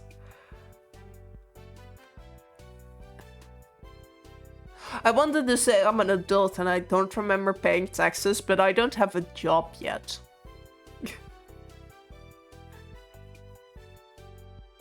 So that's gonna be interesting when I get my first job in a few days, weeks, whatever. I can't even have a job. Why are you paying taxes over then? That's just only money you earn, right?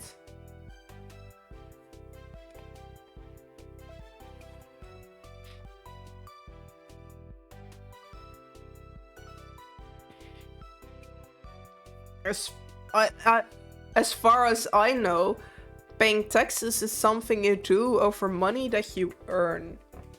I don't know if it's the same everywhere though.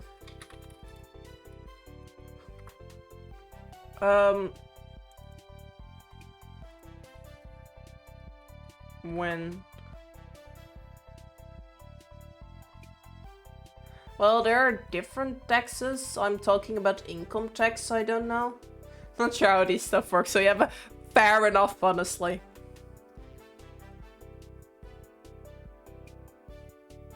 If you are earn money or working in the Netherlands, then you need to pay tax on your income. That's like the only version of tax that I really know. So interesting. He looks so cool. I like this drawing a lot. The only thing I like is that, like, in anime style, they removed, like, the thingy of his glasses so that you could see his eyes. I don't know if you watch anime, but you have those things in, like, Haikyuu, for instance, where they play volleyball, and they, like, remove the net in front of the characters' faces. Just so that you can see their face. Cove twisted the dial this way and that before stumbling onto a channel with the song he seemed to like. There was a rare gift from the fates in the sea of static, strange radio jockeys, and great tunes. Grating tunes. Oh, Demon Slayer in One Piece. I haven't seen One Piece. I don't really... It's trying to risk the character interview. Yeah, okay. Yeah, fair enough. I have seen Demon Slayer, but if I remember, only season 1, or at least the seasons up to the movie, and after that I haven't watched it yet. Oh, he started smiling! Look, that's adorable. Sorry. His face immediately brightened at the sound of it, and he drummed his fingers along the bottom of the steering wheel happily. There's a new... I haven't watched it yet. Yeah. I believe there's a new season, yeah. Yeah, there's a new season, because TikTok has been spoilering things for me. And One Piece is so long ago. My cousin... I have cousins who also watch anime. And I remember...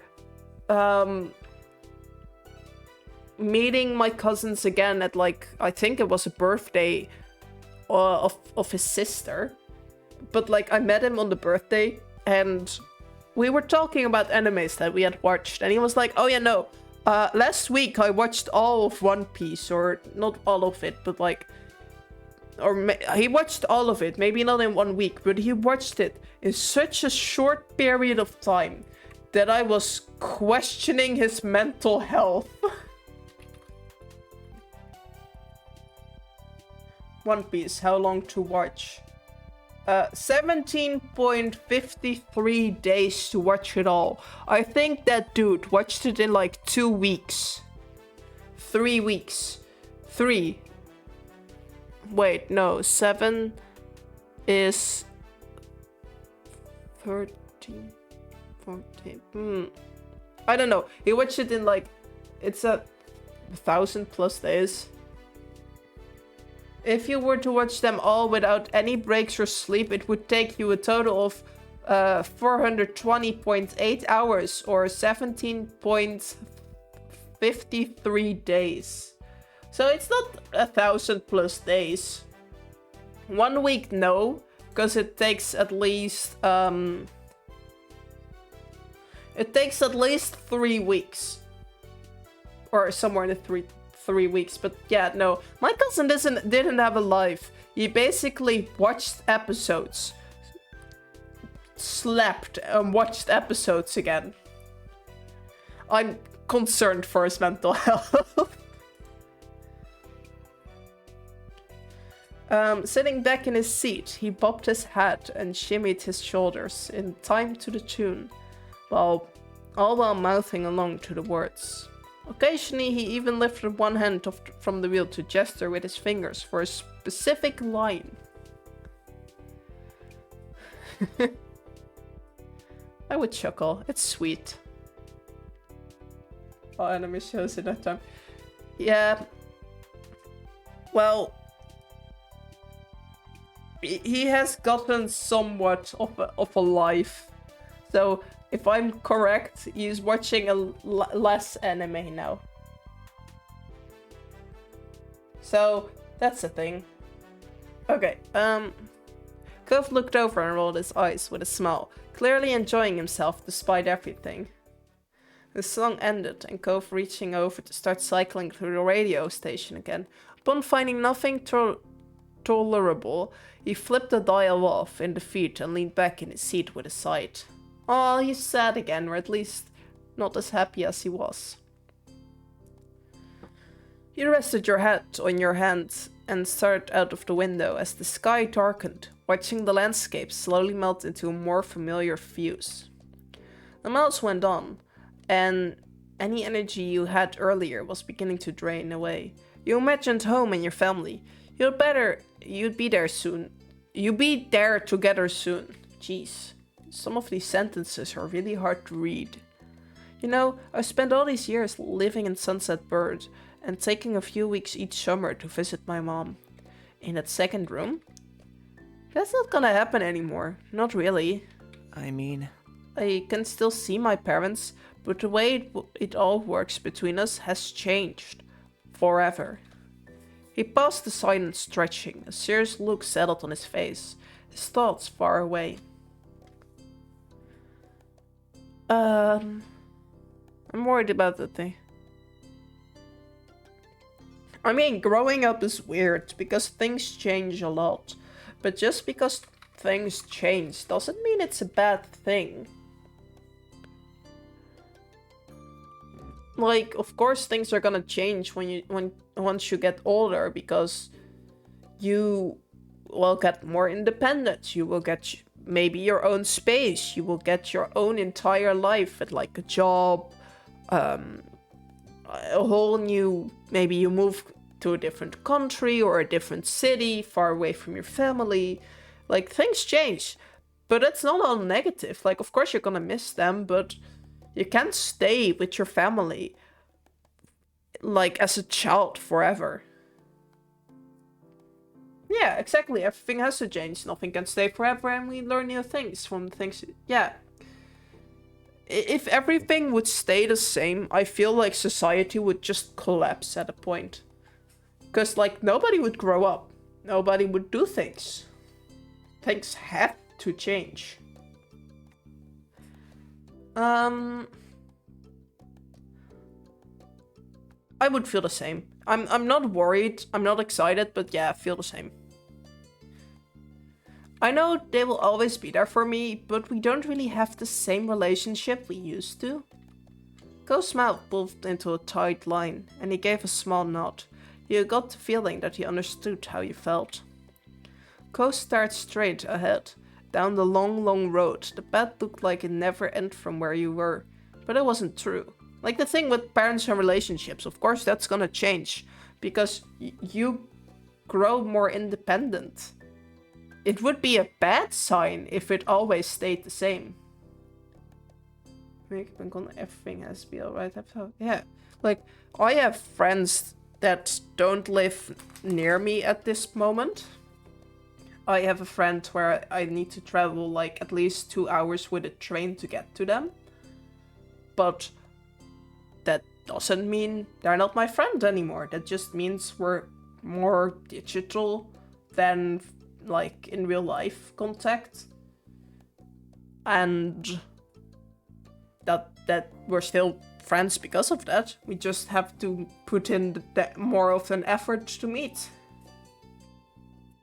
I talk with that friend far away more often than my friends who live like a 5-minute walk from my house because we're just busy. We all have things we need to do. We're adults, so we cannot just say, oh, we're done with school, so we have an entire afternoon free. Yeah, talking once in a while.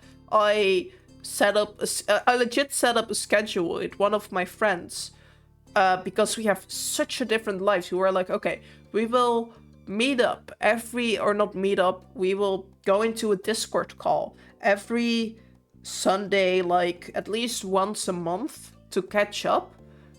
Otherwise, we might have just lost contact because our lives were just so different that it was hard to schedule things around it.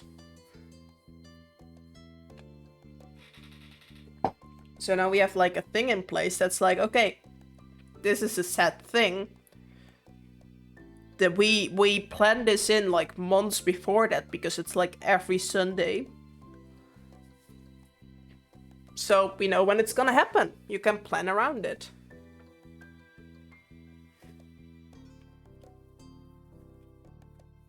Go stared straight ahead down the long, long road.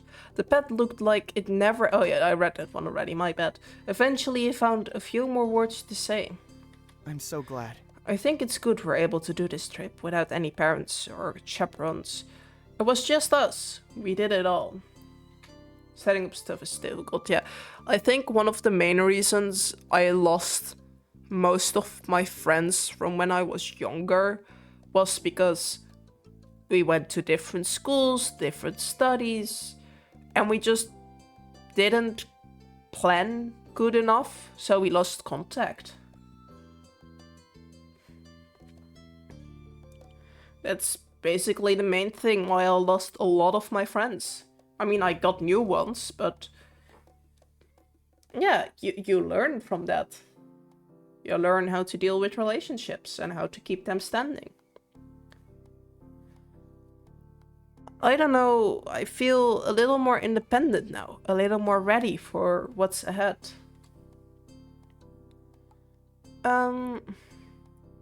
Right. Right, I'm putting on all the effort into this conversation.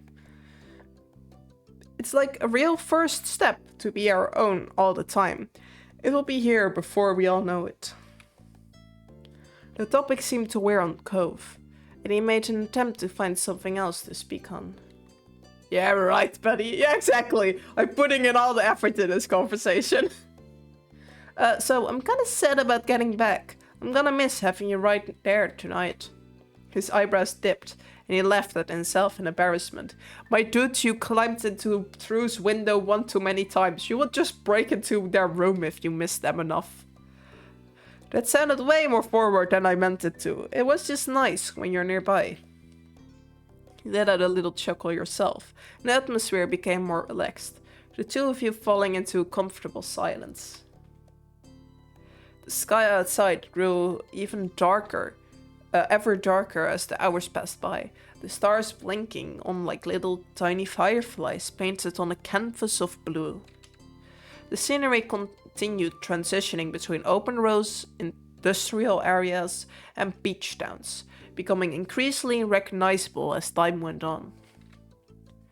You felt somewhat disconnected from the world around you as you watched it through your window, your tired mind growing hazy.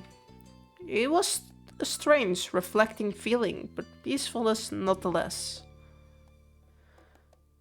Soon enough, the road would return to you, and you'd find your feet firmly on the ground. It couldn't be helped. But adventure would end, life would continue, but your memories would linger on. And that was the end of the moment memory thing. Okay, hold up, we're gonna save.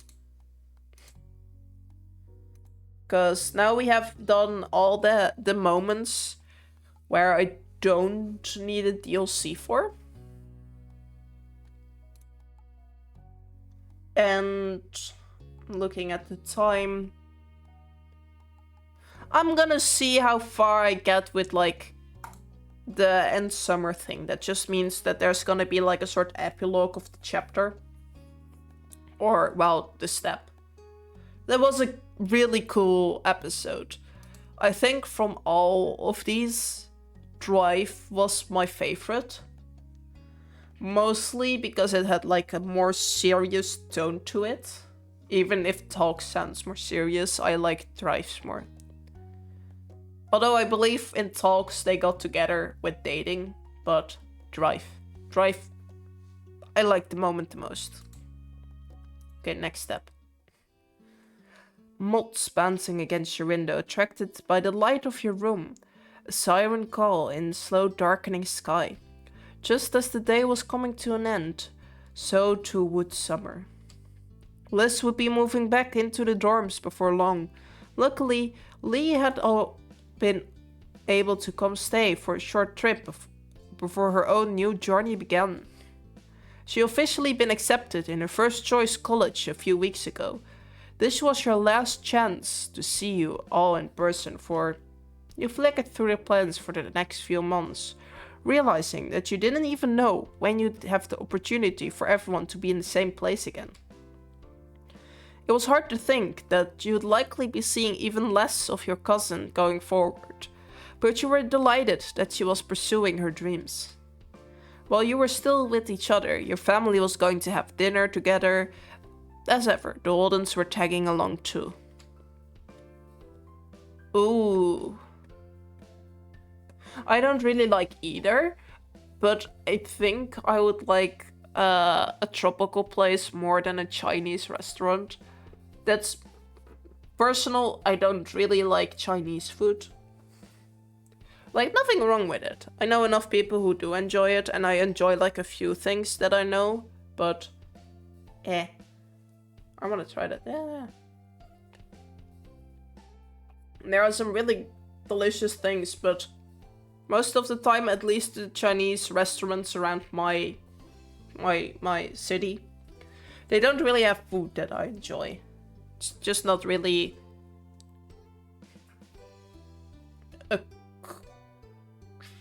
food that I enjoy. Tropical place.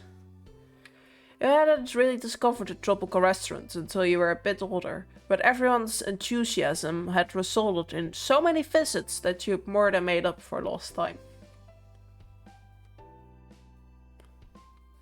Liz and Lee were excited to squeeze in another trip before setting off again. Technically, you were getting ready to go too, though your mind was only half on the task. It was a pleasantly warm evening, the kind that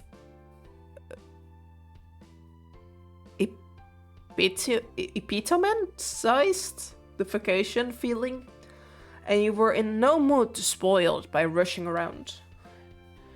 It was strange to think that summer was coming to an end, yet you wouldn't be returning to school. That pattern had been in place for as long as you could remember, and had come to feel like a natural rhythm, as inescapable as the coming of the tide. It was the first time that you weren't going to be able to set your own tune. Whatever came next was entirely up to you. Oh, well, you would be able to set your own tune. My bad. The future looked bright. You couldn't wait to start your new life. You were nervous but ready. That's how I feel about most things. I'm not even gonna try and lie about that. It's legit how I feel about mostly everything in life. Like, oh yeah, no, I'm extremely nervous.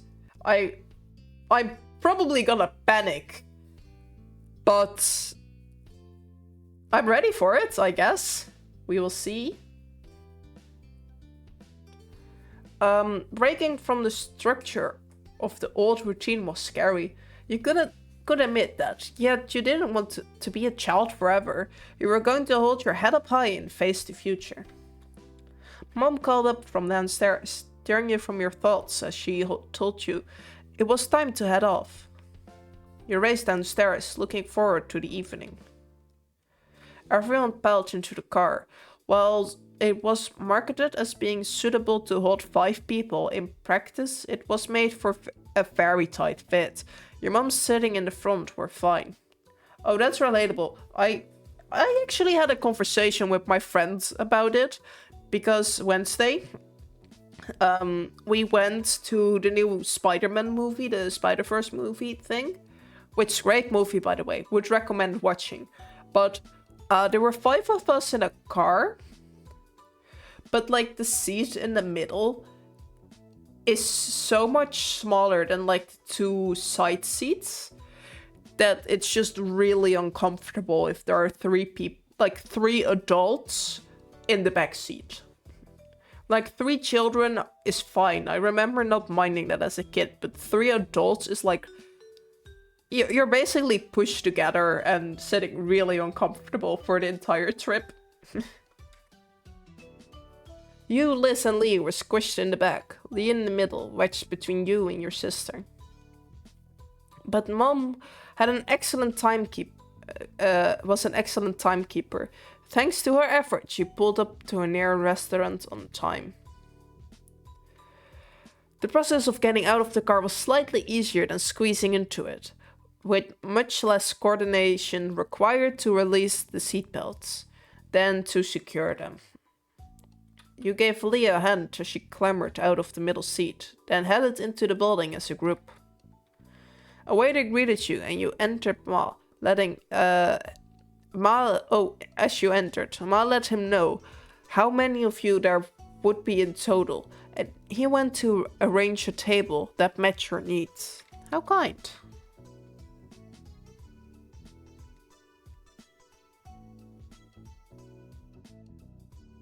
Okay, sorry, I got distracted. He returned promptly to guide you to your seats. You perched comfortably in your chair, your head held aloft, as if buoyed by today's good fortune. Your family settled down around you, all cheerful and looking forward to the evening ahead.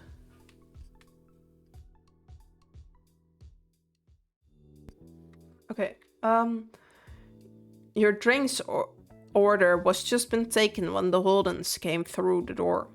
They were pointed in your direction, though with Mom waving an arm in the air, it was hardly necessary. Cove and Mr. Holden came to join your table. As greetings were exchanged, Cove took a seat opposite to you. It had been left empty by unspoken acknowledgement that you and Cove would be wanting to sit together. Mr. Holden sat beside him. Hi! Oh, I did not expect that voice. Not in a mean way, it just kind of jump-scared me. It's great to see you. Glad you could make it. Hello, everyone. You wouldn't believe how hungry I am. I see. You came to the right place, then. Yes, a lead jump scare.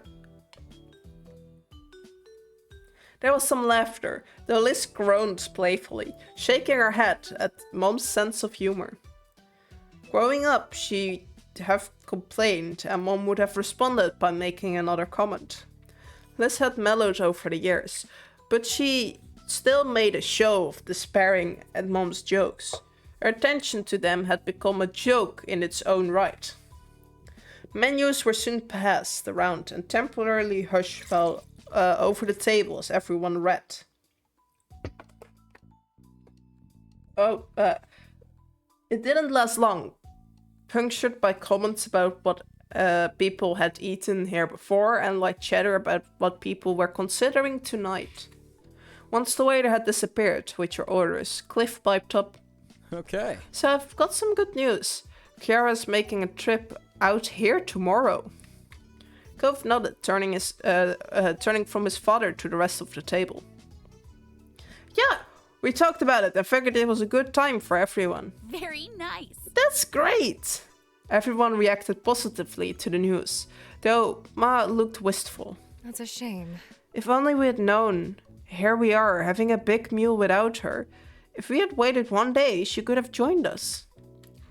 Mom patted Ma on the back, gently nudging her from the realm of possibilities and what-ifs, and back to the evening that was going so well.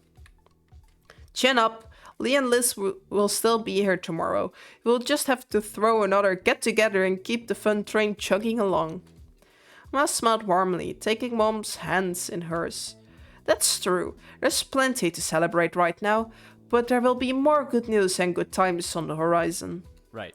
Right, and speaking of, that's not all we've got either. Mr. Holden's eyes were in light as he sat up straight in his chair, face angled towards his son. He barely let a beat go by before nudging Cove at his elbow, pushing him to follow up on the announcement. He was the very picture of a proud papa. Cove shied from the limelight, tucking his head down and staring at his lap as he spoke. Well, it's just I've switched over to working full-time instead of only part-time. Plus, I've been looking at apartments. There's a few I can choose from. He flickered his gaze up at everyone around the table, a smile creeping over his face. I will be pretty busy going forward. Apartments. He was moving. Cove was going to move out of his dad's house. After 10 years. He wasn't going to be your neighbor anymore. Weren't we also going to move? I choose the option of going to study in another country. If that doesn't include moving, I'm concerned. Mr. Holden gripped one of Cove's shoulder and gave it a long shake. His excitement couldn't be contained. Incredible. Cove's actually going to make it to adulthood. It's a miracle. That's such a dad thing to say. Mr. Holden leaned back in his chair, staring up at the ceiling in mock wonder. I'm so glad. I wasn't convinced I would be able to rear a kid all the way to this point. But thankfully I looked out and got the best boy a dad could have asked for. Dad jokes, am I right? Yes. Dad. Cove blinkered his vision with his hand. Hands on the side of his face, temporarily blocking his father from sight. Despite his genuine bashfulness, which left him unable to meet anyone's eye after all the attention thrust his way, he was happy. Thanks. Thanks.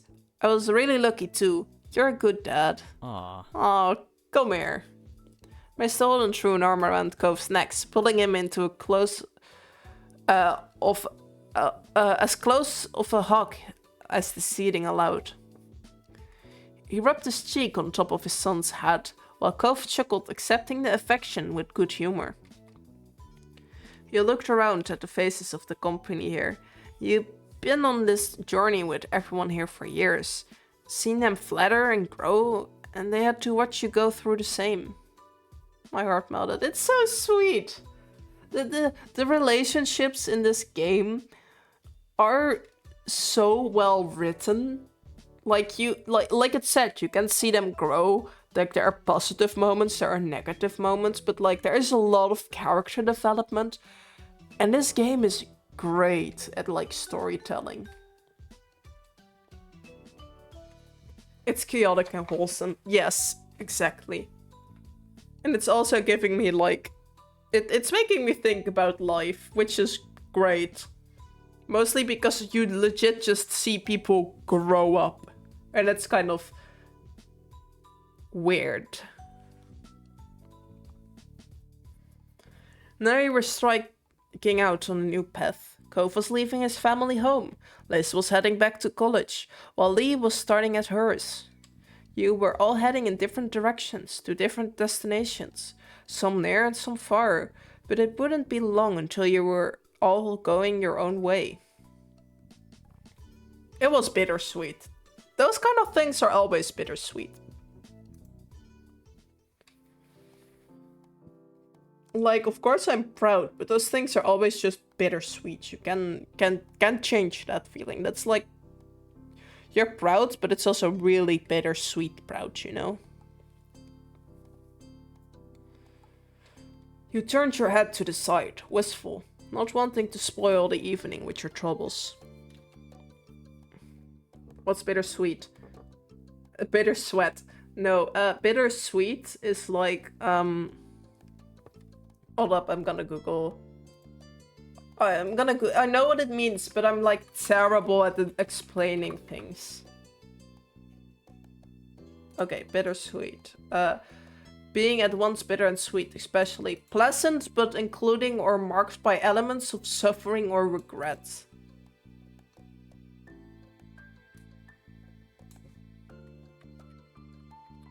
So it's kind of like it's a good memory, but there's something negative about it, you know? Like they said, for instance, oh, your sibling is going to college. That's great, right? You're proud that they're going to college, but you know you're gonna miss them. So that's like the bittersweet memory.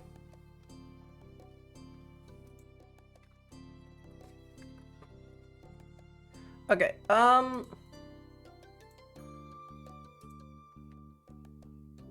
you were glad that everyone was succeeding, but the idea of splitting up gave you a twinge of regret. You see, it was kind of explained here. Maybe I should have just continued reading. Yeah, learning new things every day, always positive. Not all of those things are positive, but this is positive. These people have been key pillars of your life. Days ahead without them, no matter how bright and shiny, felt a little empty, like a theme park after closing time. Yeah, let's focus on the sweet side. The good memories, always the best to focus on the good, right? New adventures were still ahead, and you could encourage that optimism. Cove brought some attention to himself with a clearing of his throat and a small interjection. I'm going to stretch my leg while waiting for the food and everything. Sure. Sure thing, bud. With a tiny smile, he nodded at his dad, but the tiness of his expression faded when he moved to your face. Oh, lightness. Wanna come? He was attempting to be subtle. My dude is never subtle, so like, it's fine. But there was very obvious something on his mind. Something he wanted to talk about wanted to talk to you about alone.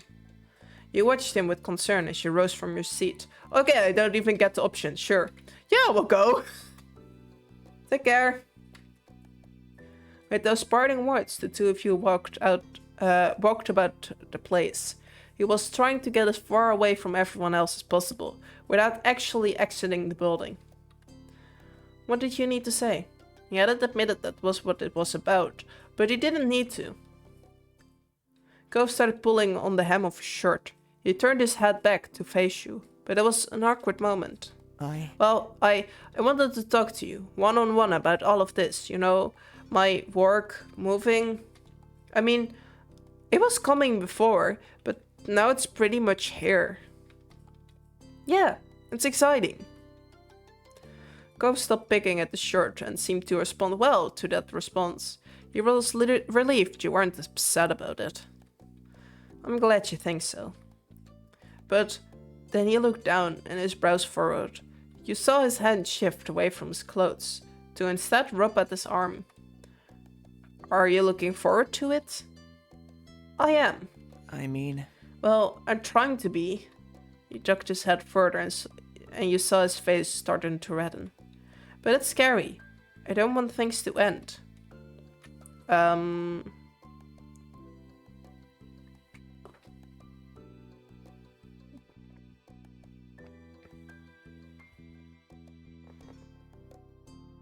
I feel like you don't need to worry.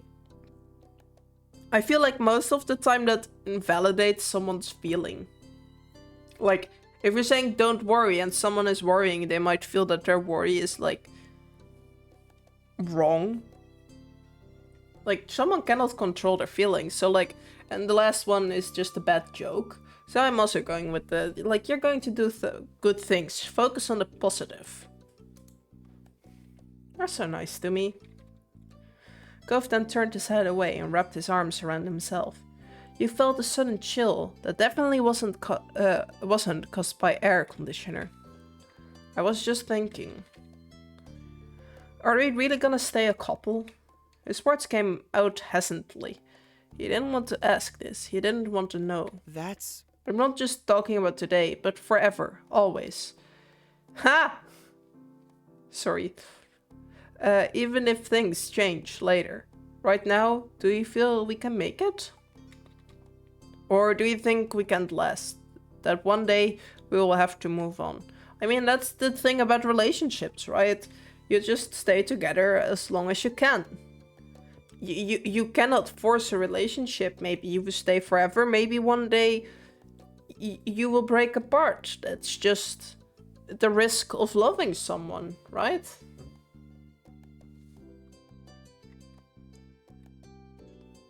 You got mad at him for this. That's bullshit!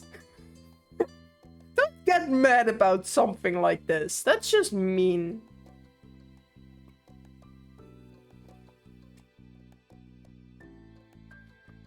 I'm gonna go with you kept calm. He understood his concern. It was definitely hard to imagine what would happen. However, you didn't let yourself get upset. I want it to be forever. I'll make sure we always are. I'm yours as long as you want me. I don't know, but it's gonna be alright. You can love each other and then you can still stay in contact and talk once in a while. Yeah. Like, a relationship is basically just you and others joining on a trip through life for a bit. Maybe they stay until the end of the trip. Maybe you guys have to split up because the destinations have changed. Like, there's no guarantee in anything in life that it will last forever. So just make the best of it while you can, right?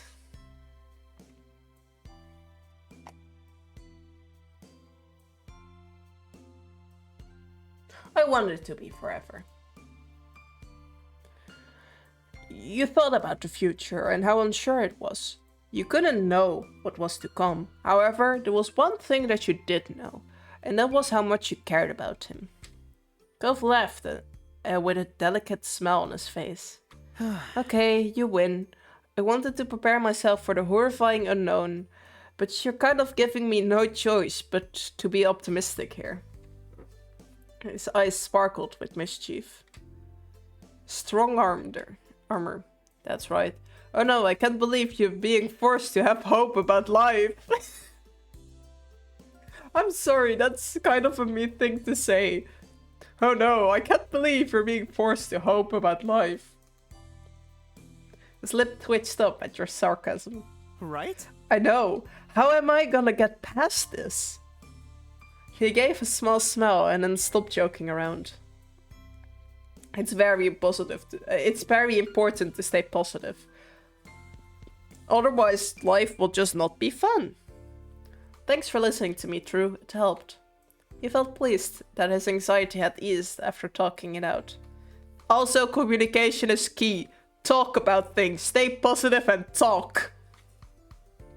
Wanted to go back to the table? I bet everyone is wondering what we've been up to. Yeah. Oh yeah, I forgot about what we were doing here. That'd probably be good. With matching smells, you both reclaimed your seats at the table. Both of you felt lighter and it showed. Walkie-talkie is always the key. Yes! You seem happy. What was that? Yeah, it looked like you were having quite a conversation over there. It's neighbor stuff. Sorry. I used to be your neighbor. You waved off their questions, and you didn't offer any explanations. They still seemed curious, but got that Cove wanted it to stay between the two of you and let it drop. We can open the... Oh, so key. We can open new doors. Oh my god. Yeah, sure.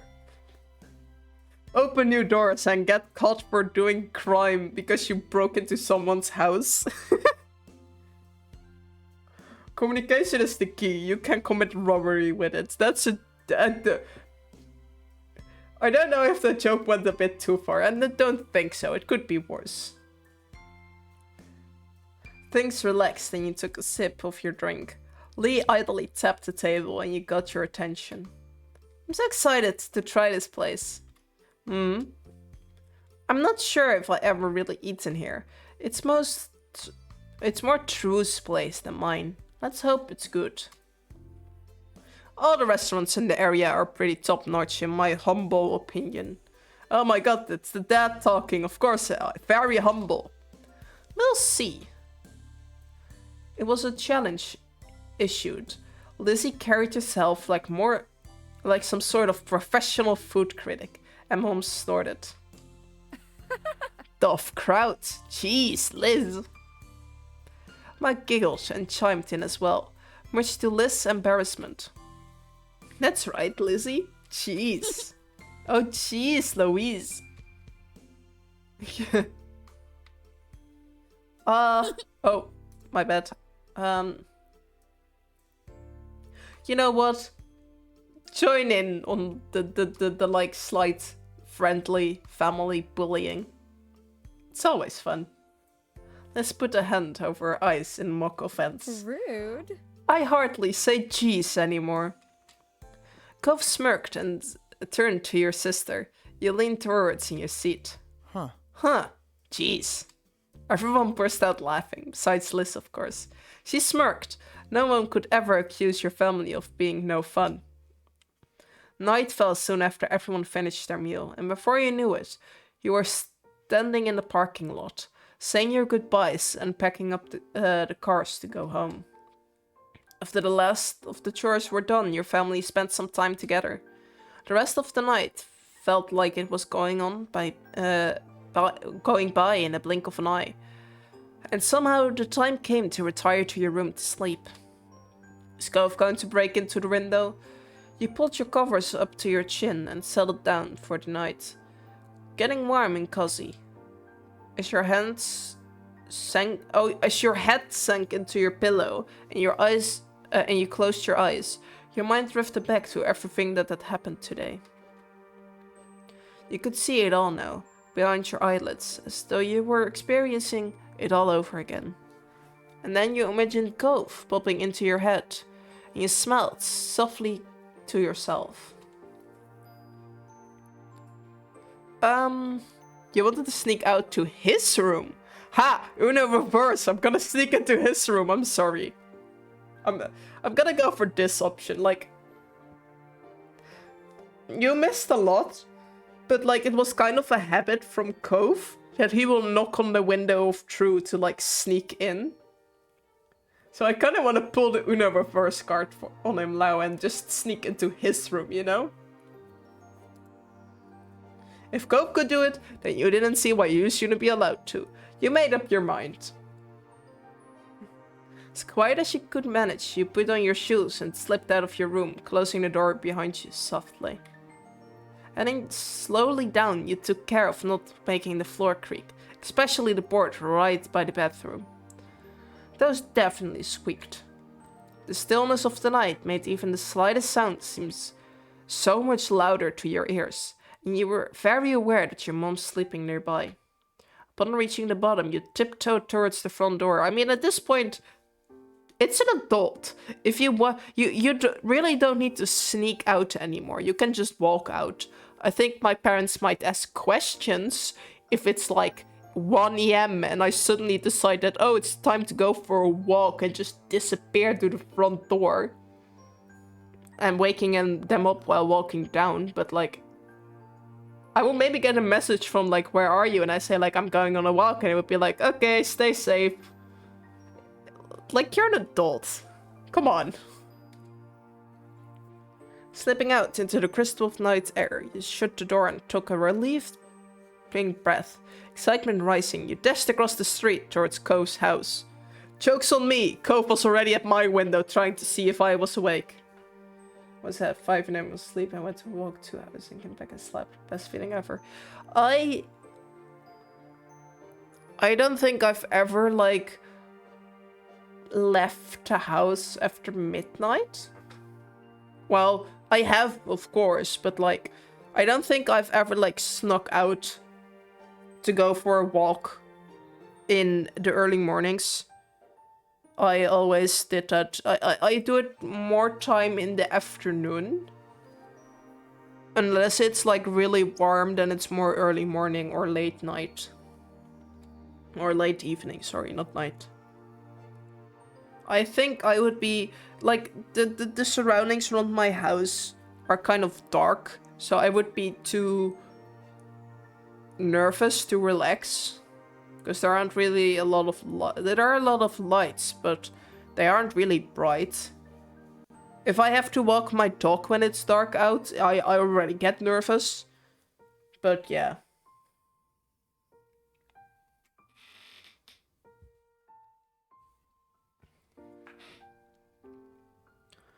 The road too was surreal at this hour, familiar and yet strange. It might have been eerie at another time, but with how eager you were, you hardly cared. You attempted to find your way from the normal footpath to the side of the condo, but the limited light was making it difficult. You knew for sure which windows was Cove's, and luckily for you, it was on the first floor. Unlike Cove, you wouldn't have to do any building scaling. All you needed to do now was make it safely over the fence and past the bushes, without being caught or injured. Sneaking closer, you glanced over the hedge towards Cove's bedroom window, finding it cracked open. Perfect. You wouldn't have to knock and worry about him not answering. No, maybe knock. My idea was you knocking, not legit breaking into someone's house. Please. I don't care if that's your boyfriend. At least knock. They went different than I expected. Hoisting yourself up with ease, you cleared the fence and avoided the scrubs, then darted over to the window. You buzzed with a nervous excitement as you approached it in the dark, having successfully made it all the way here unseen. No worries. You don't have to say sorry if you leave my chat. We're talking about getting out. Oh, yeah. I don't really do that. Well, that was basically my story. I don't really go out at night because it's too dark around my neighborhood and I get scared.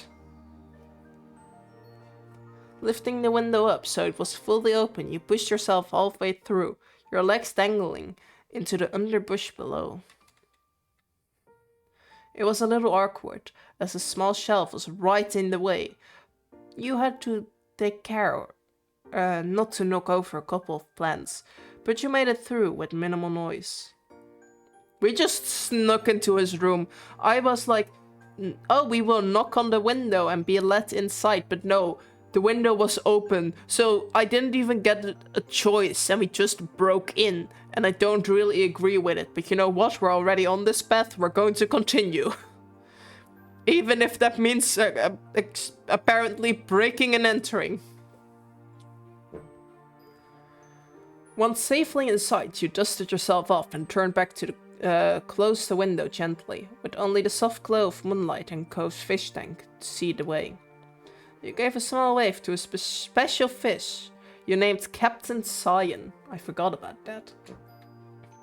And straining your eyes to the dark, you crept towards Cove's bed, barely making out the sleeping figure underneath the covers. This is getting worse by the minute. I regret making this choice. By the sounds of his soft breathing, you could tell that he hadn't heard you come in, and a small smile tugged at your lips. No, that's worse! You sat down on top of him.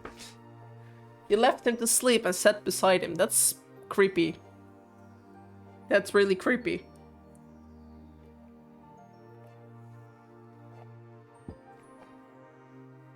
Let's whisper his name, you know what? That's the best option. Cove? You figured he must be in a deep sleep as he continued snoozing away. Positioning your lips beside his ear and tried again. Cove, wake up. This time he sleepily blinked his eyes and mumbled something incoherent beneath his breath. Hey, I want to come over, is that alright? He let out a yawn and rolled over towards you, waking up just enough to understand the question. But not the full context. A faint smile appeared on his face. Well, yeah, I want you here. Oh, that's sweet. He reached for you, his arms wrapping around your neck, and as he pulled you towards him, when your forehead touched, he gave a satisfied sigh. Then, as if totally unaware of what he had done, he started dozing off again. You sniggered quietly to yourself as you sat there. He could figure it out on his own, and after a few more seconds he did. Wait, true? Yes, I'm here. He shoveled under the covers and sat up and stared at you in alarm. Honestly, fair enough. What? What? Why are you in my room? What happened? Smile slipped onto your face as he finally registered your presence for real.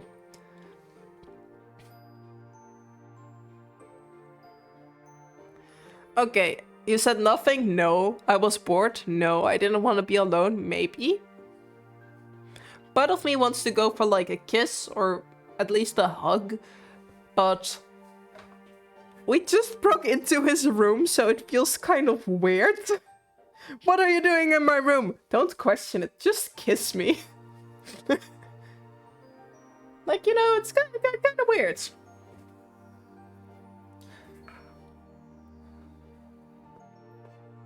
Let's go with I didn't want to be alone, because I find it slightly creepy to kiss him. You bet now. No questions asked me, you and yeah, okay. He frowned, his eyebrows pinched together in concern. Are you okay? Is everything okay? Putting a hand on your shoulder, he looked eyes with you. Yeah, I'm feeling better. He sat back a little, giving you a fond smile. I should have known you'd do this one of these days. It's only fair. He let out a breath, feeling relief that he didn't seem bothered by it. In fact, it felt kind of good. He thought maybe this enthusiasm was why Cove did it so often. He pushed himself up fully, swinging his legs over the side of the bed, and leaving the spot for you beside him. His hand shook where you held him in his lap. He was nervous. You can stay as long as you want. Really? Yeah, really.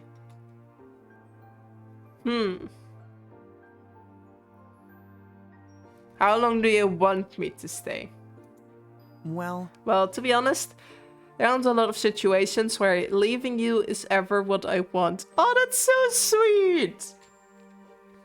I guess only when I annoyed you and you need space.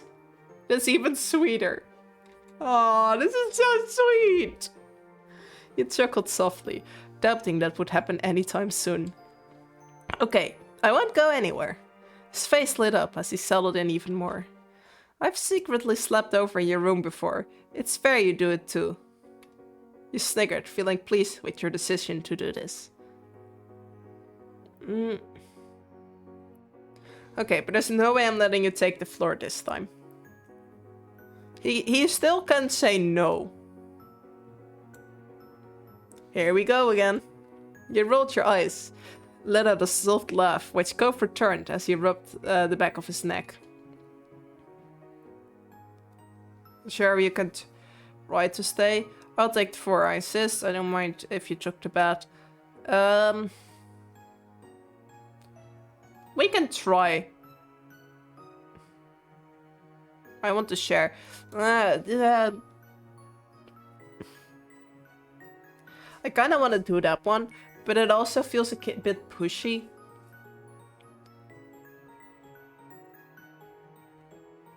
No, seriously, I'm gonna go with no, you can take the bed. I can sleep on the floor, because this one just feels just a bit too much like, hey, I want this, you need to try this because I want it, and not because you feel comfortable enough to do it.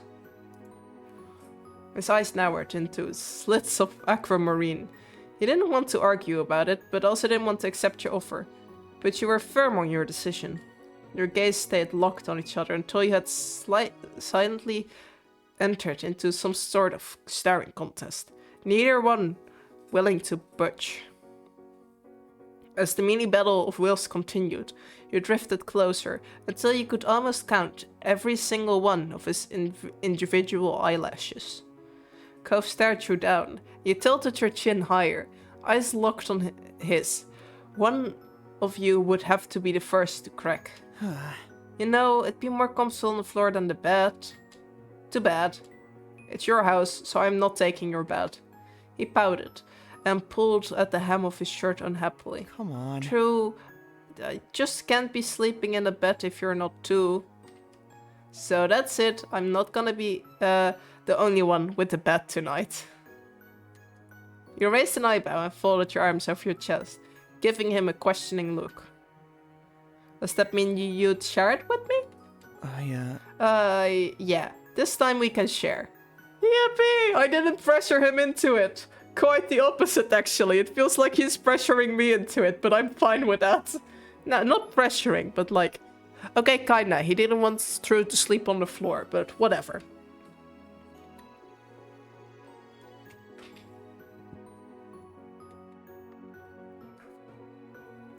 Really? You actually stay and not leave to be on the floor? He nodded, holding back your delight. You tried not to grin at his sudden boldness. Eventually, your smile broke through, though Cove stayed completely serious, his face set like stone. There, I made a promise. A compromise. Yeah, that's the word. If you won't take it, then you will just have to accept me sleeping on the floor. Okay. We both have the floor. Neither the bed, both the floor. We'll both have the bed.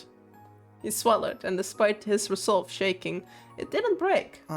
We're gonna share the bed. Aw, he's nervous. That's sweet. You couldn't hear the tremble in Cove's voice as he held his hands together to keep them from shaking. He let out a breath and shook his hands in front of him, mentally preparing himself. I'm kind of proud of him. He's like taking steps out of his comfort zone. That's nice. Also, cuddle time. Yes, cuddles are amazing. It's gonna be alright. His mouth set into a grim line, and he balled his hands into fists at his side, determined. I will just stay calm. I wouldn't be glad I would kind of be glad he's making effort, but like, that also feels kind of bad to say. I wouldn't feel nervous, because, to be honest, I share a bed with too many people. That sounds like... Oh, that sounded wrong. I didn't mean it that way.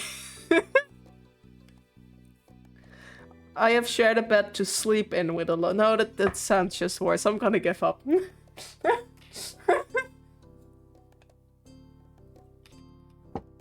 I've given up on that.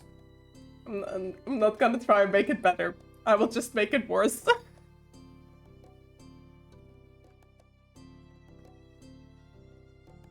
Okay, I will just stay calm. I give up. I'm not gonna try. If I try to save myself, I will just make it worse. I simply waited for him to ready himself and gather his nerves.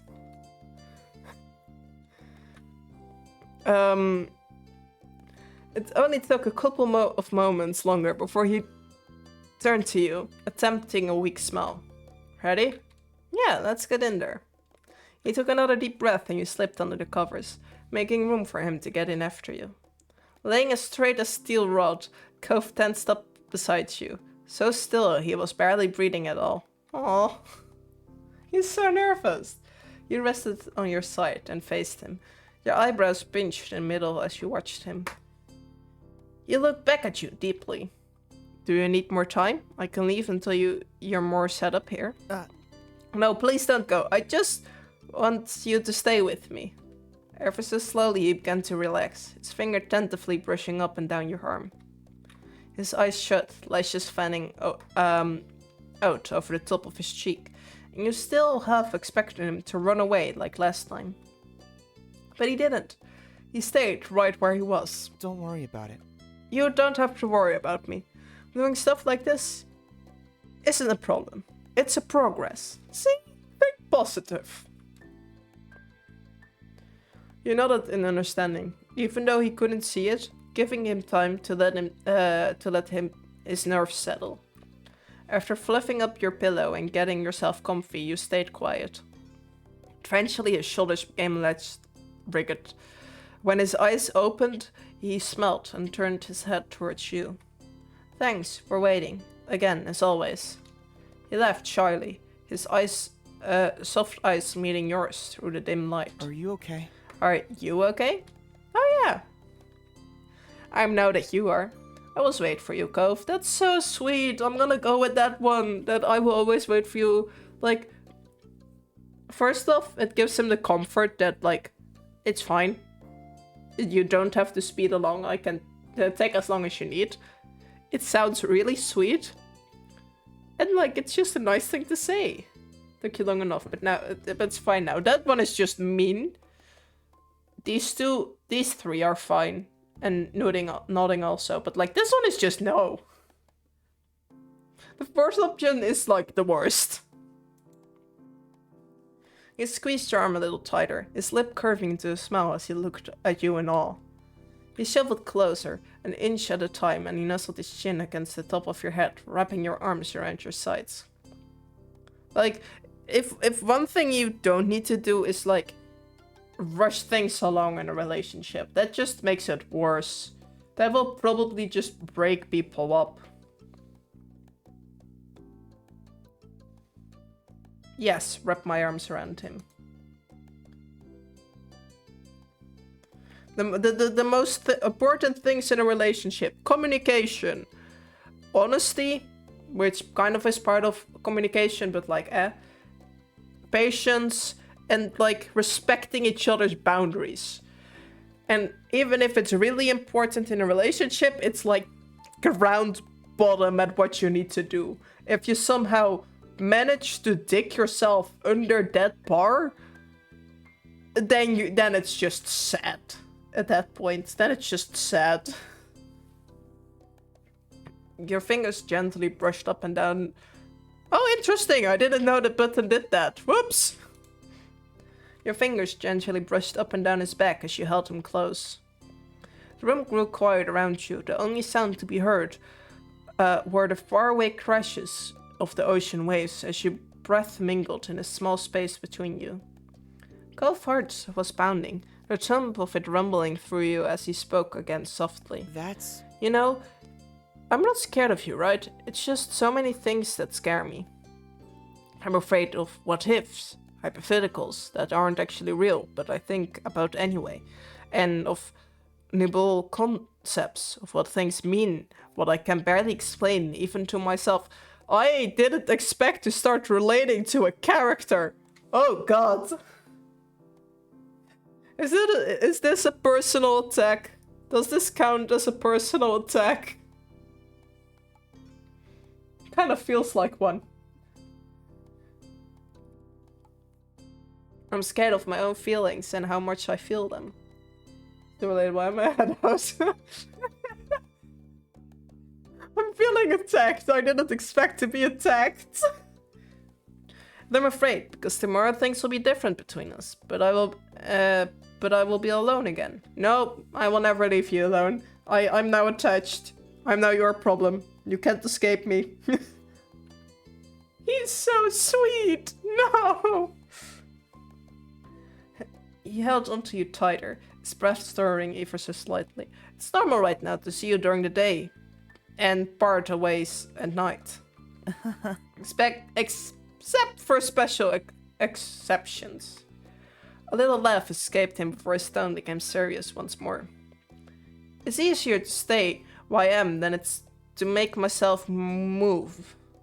That's... this is so relatable. Expect the unexpected. Yes! To not take a risk and not know what I might be missing, but he hesitated. As she reached up to brush a few strands of hair from his face gently, his eyes slowly fixing on yours. When did doing the easy thing get so hard? When it comes to you, I don't know how to stay still. I want to keep taking steps forwards. This is so sweet. No! Honestly, when I see your face or even imagine it, I want to start sprinting. Aww. But when I try, I hit a wall. Oh my god. This is too relatable. I don't like this anymore. It's basically the game just holding a mirror to my face. I don't know what to think about that.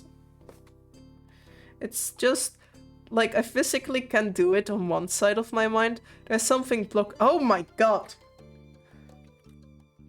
I always run into a wall. Yep.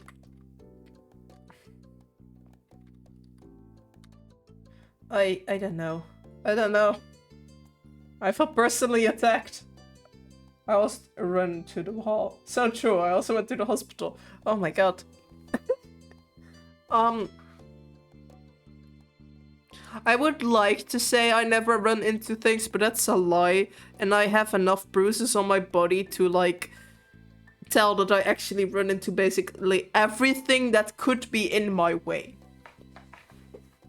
My body just goes like, oh yeah, no, this is a totally reasonable thing to do, and just like runs in one straight path, even if there's a lot of things in the way. I'm very clumsy, yeah. It was quite funny. One of my friends doesn't bruise. I bruise a lot. And I was just telling her stories like, oh yeah, no. I got like 6 bruises only on my knees at the moment, and I have no clue how I got them.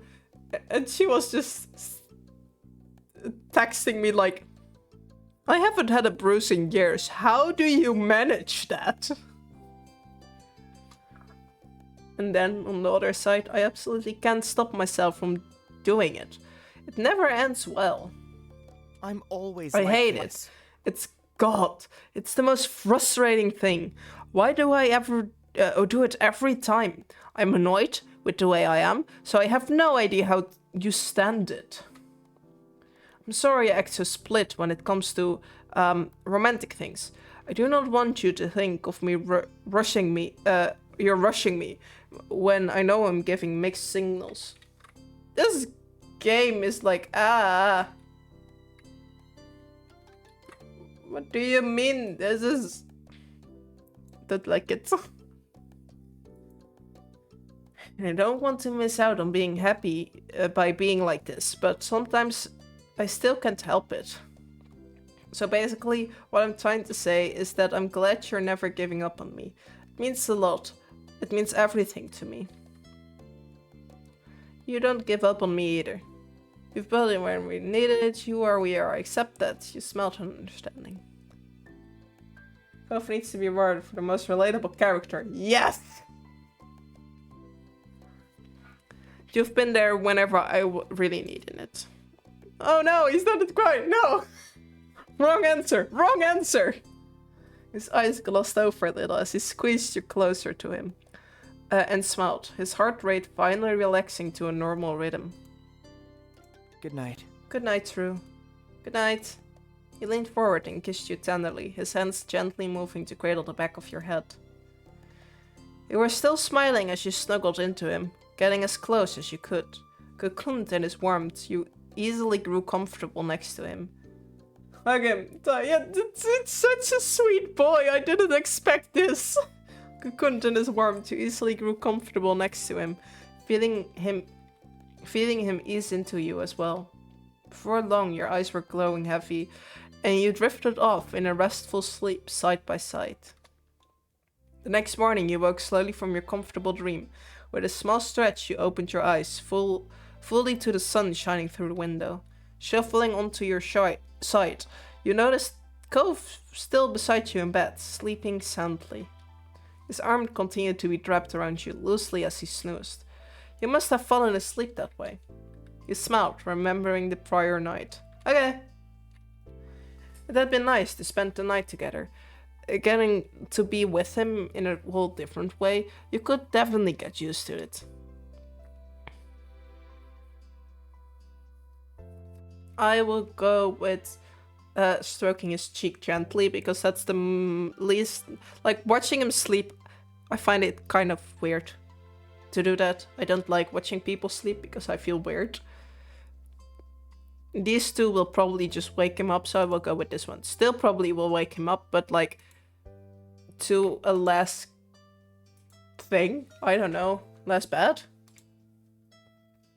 His skin was soft to the touch as you brushed your fingers over the side of his face. He stared a little in response, a small sleepy smile curving his lips. Then a loud noise suddenly startled you. You snapped towards the source of the sound. It was the door opening abruptly, and in the frame stood Mr. Holden. Smiling brightly, he hadn't seemed to have noticed you straight away.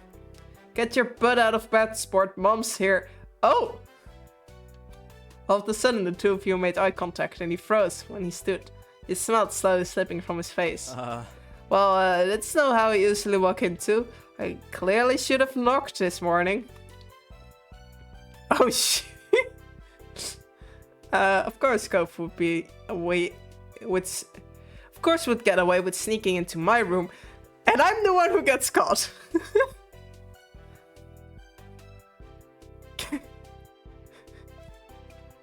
Should I pretend I didn't hear that? Cove blinked his eye entirely and mumbled something incoherent before turning towards the door. Both you and Mr. Holden stared at him for a few moments, neither knowing what to say or do. Cove, who continued looking at his dad dozily, was obvious having a hard time trying to process the situation. Then his eyes widened. Dad? Cove scrambled on the bed in an attempt to get to his feet, pushing Cover's back off both of you. Forgetting there was an overhanging ceiling above him, he shot upwards and hit his head on the wood. Hi. They got caught by the dad. The dad walked in and was like, oh, hello. Yeah. Oh. Flopped back down onto his pillows, pressing a hand to his head, groaning loudly. I would laugh. I'm sorry, this is funny. You couldn't help the sound from breaking out, though when Cove shot you an unappreciative look, you clamped your mouth shut. Cove, but are you alright over there? Mr. Holden stepped further into the room, his eyebrows furrowed in concern, as he bent down towards his son. Yes! Yes, please just go. Okay, I will leave. Cliff held his hand in front of him in a calming gesture, even though Cove couldn't see it. He turned to make his exit, but stopped abruptly in the doorway, obviously deciding he had something more to say. I know we've talked about this before, but I feel like now is one of those moments to mention that I was barely older than you when I found out I was gonna be a daddy, so oh no! No! Just, if there's anything you need to say or ask about, no, leave! I don't want the sexant in my game. We're not gonna have kids, okay? I know, he was only saying at that age things move fast and... You move very fast. My dude couldn't even sleep in one bed as his, like, partner, significant other.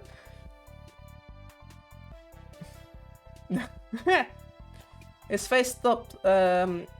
He let out a heavy sigh, running a hand over his face before stopping himself and saying calmly, "You know what? It's fine. We'll chat about this later." Kiara's waiting. With that, he stepped back out of the room, giving the two of you one last look before pulling the door shut behind him. Cove rubbed at his face before dropping his head into his hands and mumbling between his fingers. Oh my god. Oh my god. Oh my god. Well, that was fun. Very fun. He said nothing, and you got the impression he didn't appreciate your comment. Fair enough. With a heavy sigh, Cove forced himself to sit up again. He frowned hard, staring at the closed door. Sorry. I guess we can't hide in here now. He gave you a sidelong glance, and despite his displeasure of the situation, a small smile quirked his lips. It's nice. It's too bad. It had been really nice. Too bad, it's right. I hope we get a chance to do this again soon. You found yourself smiling along with him. The two of you took a few minutes to get up properly, and get yourself as ready as possible. Cove put his glasses back on, before heading out to see Kiara. Kiara was patiently waiting in the living room. She was in high spirits, with her eyes set on the hallway. Her amused smile only widened when you and Cove froze. It didn't take long for the realization to sink in that the scene must have been loud enough for her, to her, even from here. Oh no! It's like in the flats, but only there's no thin walls this time. It's just the dad basically screaming. Cove tried to look unimpressed, eyes narrowing over Kiara's smug delight, though his face was already turning red and his mom hadn't even said anything yet. He squared his shoulders, lifted his head and strode forward. Hey. Hi, Mom. Hi, baby. And hello to you too, True. Man, that smug face. Yes. The mom is having the time of their life. She's like, I can bully my... No, not bully. I can tease my child so much with this. She's just feeling it, you know? Of course she knew everything. It's a mom. They always do. Her tone cracked in her greeting, and then she just gave in and laughed, unable to keep any of it in. Cove frowned at that, and his eyebrows furrowed. Sorry for the interruption. I didn't know you already had guests. Oh, she's fully going in on like the... Maybe it's bullying, but like the family, whatever version. The nice version of bullying. His frown wobbled as he became even more embarrassed at the moment. He couldn't muster up any words to defend himself. Well, it's not like anyone is surprised by this. Come on, I gotta go. I'm sorry. Hi. You don't have to laugh. You did. Okay, these two are out. So is I'm sorry. We're either gonna say hi, or well, it's not like anyone's surprised by this. I wanna be sassy. I want to be sassy so bad. I'm gonna be sassy. Kara laughed even harder this time. As it slowed, she brought up her hands to cover her mouth.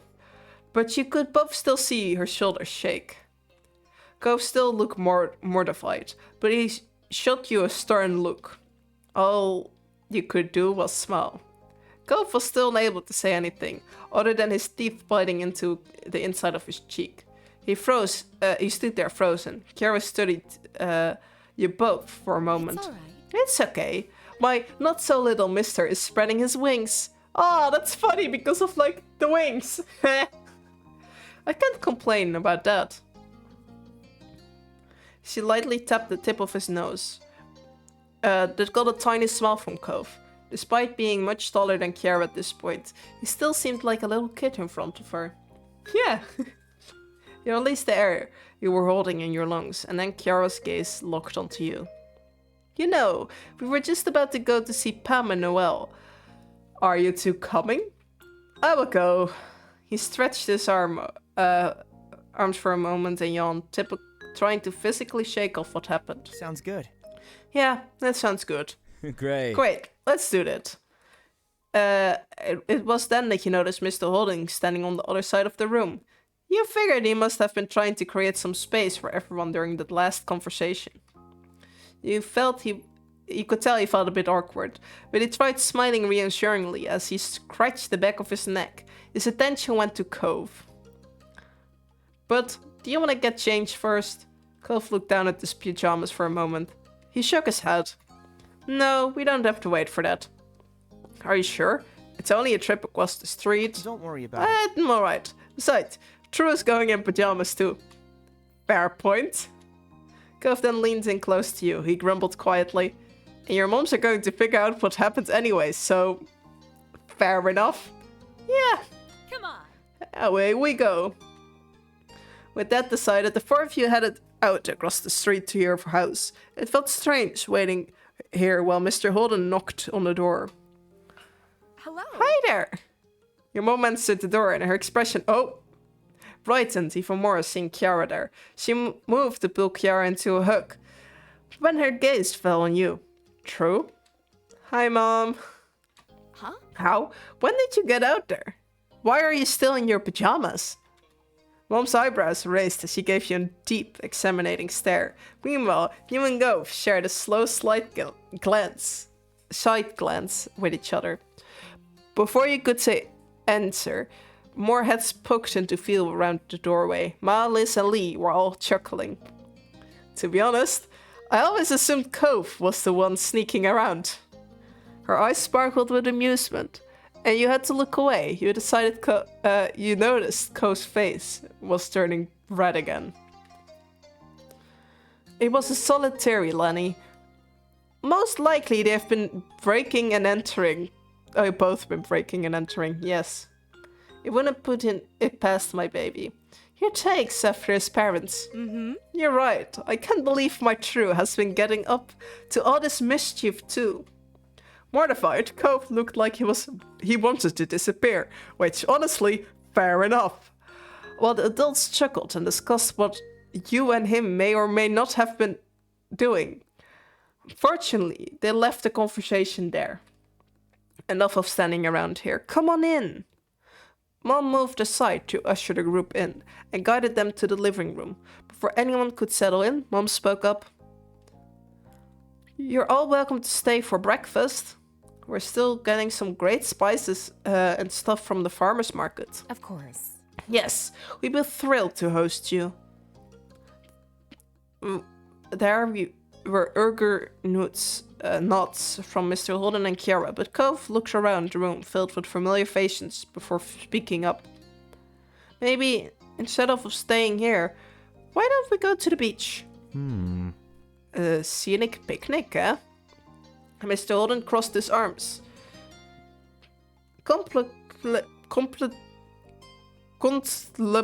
Contemplating that idea happily.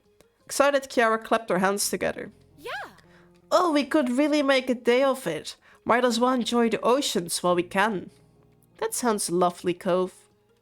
Everyone else put in their own agreement with Cove's suggestion before along both families dispersed, getting everything ready.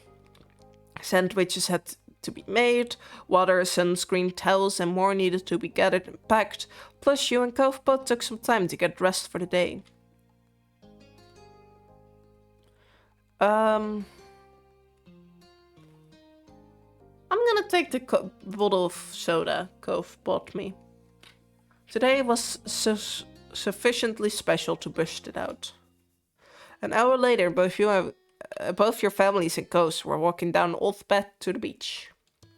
The morning was already turning into a bright and beautiful day. You honestly couldn't have asked better weather for the beach trip. The moment you laid your eyes on the full view of the ocean, you stopped and stood there memorized. It didn't matter that you grew up there. The sight always filled you with wonder. Hey, True? So? I was thinking about calling Terry and Miranda. See if they can come too. Anyone else is pretty much already here, so with your family mind, that'd be cool. I will ask them.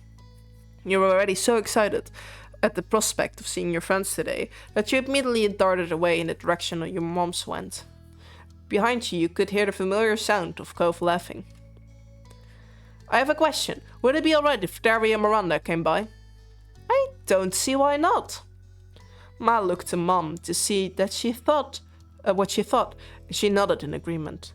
Mom then shot a glance to Mr. Holden and Kiara, knowing that they had likely heard everything. You alright with that? Cliff, Kiara, what do you two think? The more the merrier. Okay. Of course, they're welcome with me. Thanks. Delighted, you nodded and turned to on your heels. Cove was still several feet away, talking to Lee and Liz, likely about the same topic. With a beaming smile, you gave him a thumbs up, and the two of them must have also approved, as Cove quickly got his phone out and started making the calls. At that, you turned your attention to helping with the picnic setup. Unexpectedly, your phone started vibrating. You dug it out, curious to see the caller ID, feeling your heart jump with excitement as you answered the video call request. It was Derek. Hey, it's been a while. Seriously? What's up? The voice that came through was much deeper than it had been when you first met. But it still had the exact same amount of enthusiasm as a kid. The glow up. Have you met Derek? I feel Derek came after you no longer watched the streams, or did you? I don't remember. Huh. But yeah, he's very pretty. Have you been enjoying these crazy summer days? I was busy, yeah.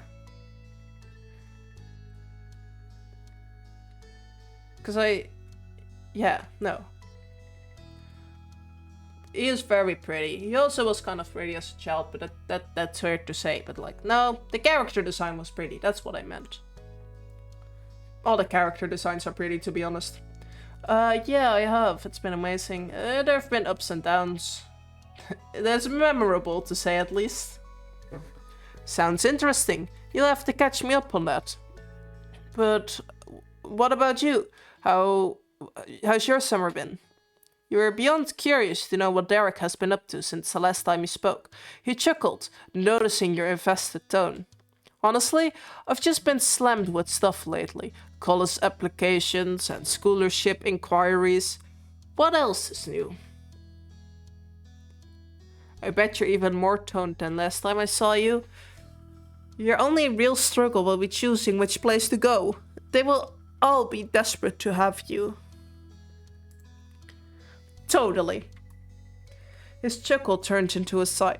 You could hear a small smile while he spoke. I probably missed 12 streams. To be honest, I didn't stream that much. So like, it's fine. I was also busy myself, so yeah. I have set up a streaming schedule again though. I'm gonna try and stream at least every Friday. I'm gonna try and figure out a second day I'm gonna stream. But I will do that one probably... Oh, if I get a job, I might move it from the Friday, I think.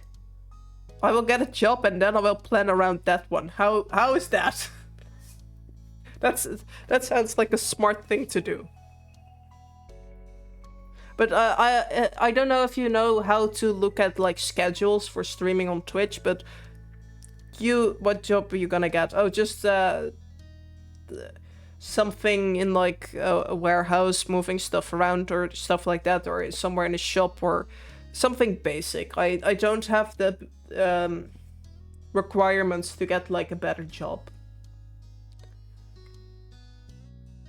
I mean, they're still good jobs, like they pay, but I'm not gonna work in like an office or something. I don't meet most of those requirements, unless it's like cleaner, which is also fine, but I don't like cleaning, so I'm not gonna do that. His chuckle turned into a sigh, and you could hear a small smell while he spoke. I really hope so, anyway. That would be amazing. What about your family? Are your brothers being good? I can see the schedule, by the way. Yeah, that. If I fix that, you can always see there when I will be live, since I will be using it again. I had to stop because school was just getting way too chaotic, but I don't have to worry about that again, so I can create a schedule again, and I can start streaming hopefully twice a week again. My little brothers are little punks, but I guess they're doing alright. You both laugh at that. Mom and Dad are fine. That's great, my moms are too. Turning your attention back to your surroundings, you smiled warmly at your family buzzing around. Towels were laid out and chairs were and umbrellas were being set up. I can start screaming. I can also start screaming. That's also a thing I can do, yeah. I don't like doing it, but I can. Actually, I'm out with my moms right now. Liz and Lee are visiting too. Oh, that's fun! But if that's the deal, I will let you get back to it. Are you sure? I don't mind. Uh-huh, I'm sure. I'm not about to lose your number. Okay, bye. Bye, True. What a heck of a day. Hanging up the conversation left you energized and in good spirits. It was actually what you needed to make this day even better. You hurried over to your mom's and helped put up the rest of the food. In the moment you noticed Cove at your side. So, what did they say? They're gonna come. Cool. Thanks for calling them. No problem. No problem. I'm glad I thought of it. They will meet us here later today. Shouldn't be too long. I can't wait. Well, on the topic of inviting people to join, you realized that there was someone else you could call as well. You have gotten Baxter's number earlier that summer. Let's the more the merrier. Everyone else is gonna be there. You didn't want him to be left out. You sent him a text and hoped he showed. After that, you made sure to mention what you've done. Nobody seemed to mind. Once the setup was done, everyone got comfortable and dug into the food. You couldn't remember the last time breakfast tasted this good, but you attributed it to the gorgeous ocean view and soothing ocean breeze.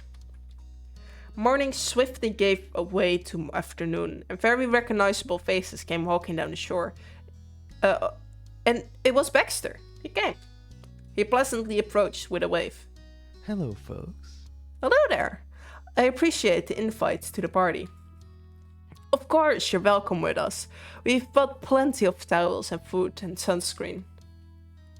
Yeah, you're one of the neighbors. Kick back and relax with us. Thank you. Thank you. Baxter's gaze moved over to you and Cove. He smiled. True, Cove. Long time no see. Hi. You waved from where you leisurely sat, and Cove nodded. I'm glad you decided to come. So am I. It was then that Baxter noticed the faces he didn't immediately recognize from around the neighborhood. He turned up this charm even more for the introductions. This dude is like very charming. That's like his entire personality trait. That's not even me lying, that's just legit his thing. He's charming. Well, there's also probably more, but that's in a DLC that came out recently, and I don't have that one because I have none of the DLCs, so I wouldn't know. Okay, excuse me, I'm Baxter Ward. I'm sorry we haven't met before. Well, we're not typically around this area. I'm just visiting. I'm Cove's mom. few giggles escaped Lee as she watched Baxter carefully. When his attention turned to her now, she held out a hand. Hi. Hi, I'm Lee, True's and Liz's cousin. Baxter shook it and took a step back. Lee's smile grew. I will remember that. It's very nice to meet you both.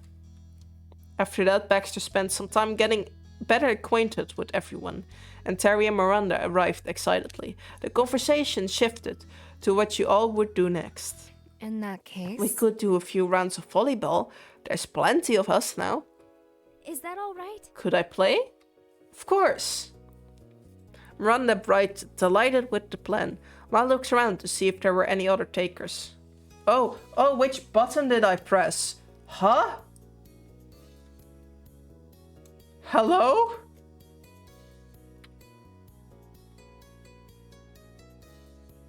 I pressed F and it just minimized the screen. Okay. Leaked footage of OBS. No, the thing you're seeing is, hold up. If I make it tiny, does it then? If you see this, I did something wrong and I'm trying to fix it. Technically, I did something wrong, but that's not the point. Okay. That's like, if the game crashes or something, it's like the backup I have. Talking about crashing a game, I've been going for a while. I should save. That's something I would do. Yeah. I've watched a lot of streams before I started streaming, so I have like these backup things that I do. There's like quite a few things I've learned by now. Although I've started relaxing the more I streamed, so. Miranda brightened. I mean, not even, I started relaxing slightly. It went from me at least taking an hour before stream to set everything up to 30 minutes before stream to set everything up to me now going, no wait, it went to 15 minutes before stream to set everything up.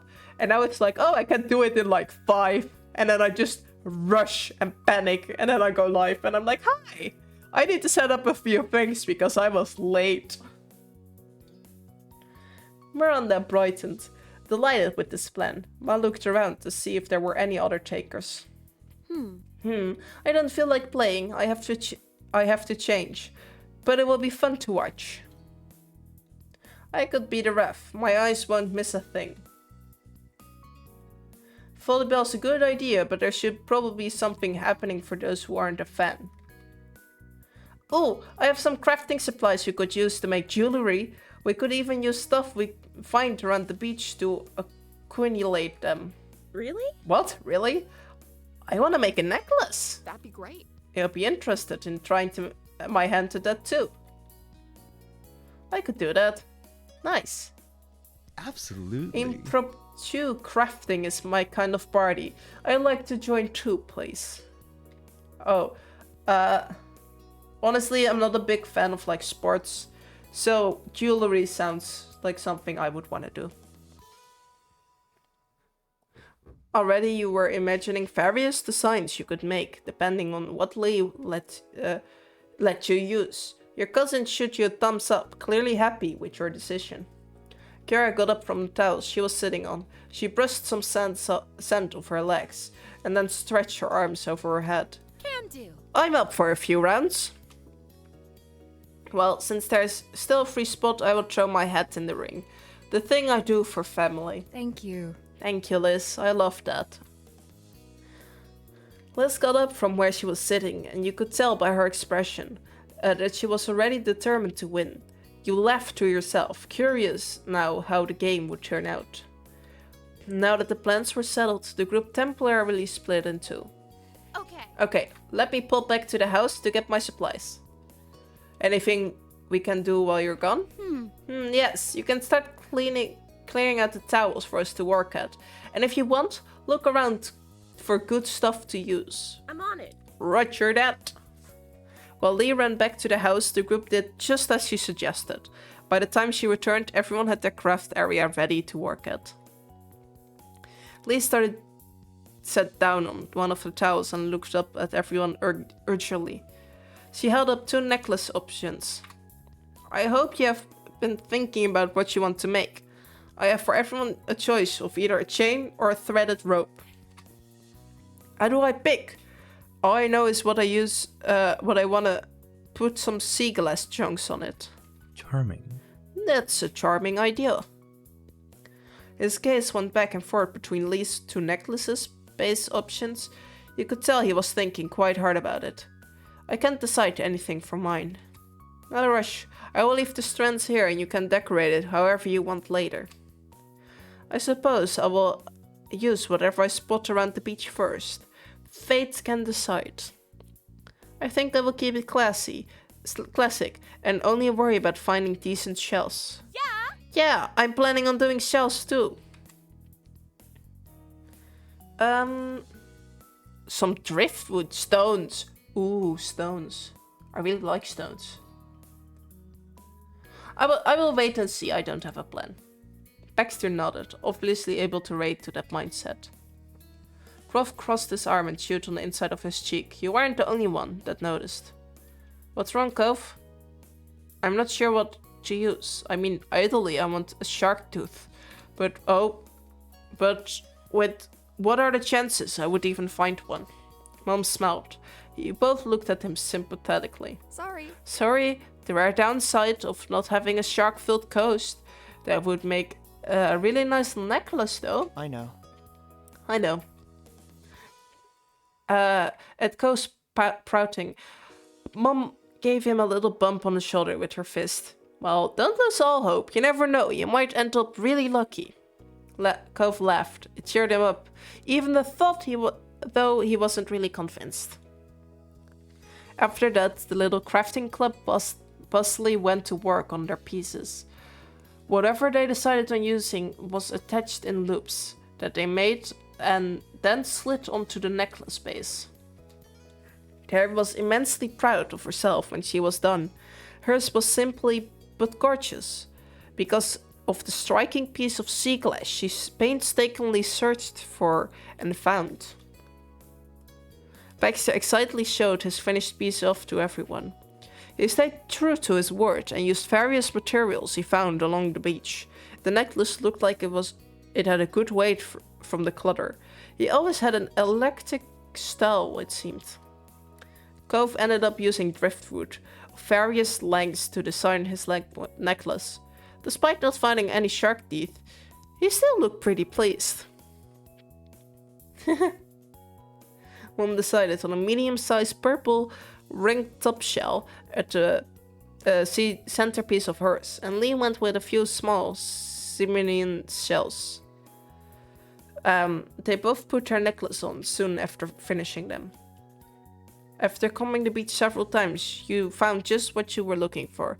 It took a bit, but you managed to make the necklace you were satisfied with.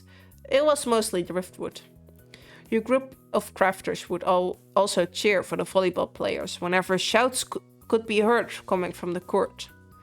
On top of that, you all would hold up each newly made piece in the air, and the players would take a breather to applaud the creation. This is so sweet! This sounds like a great time.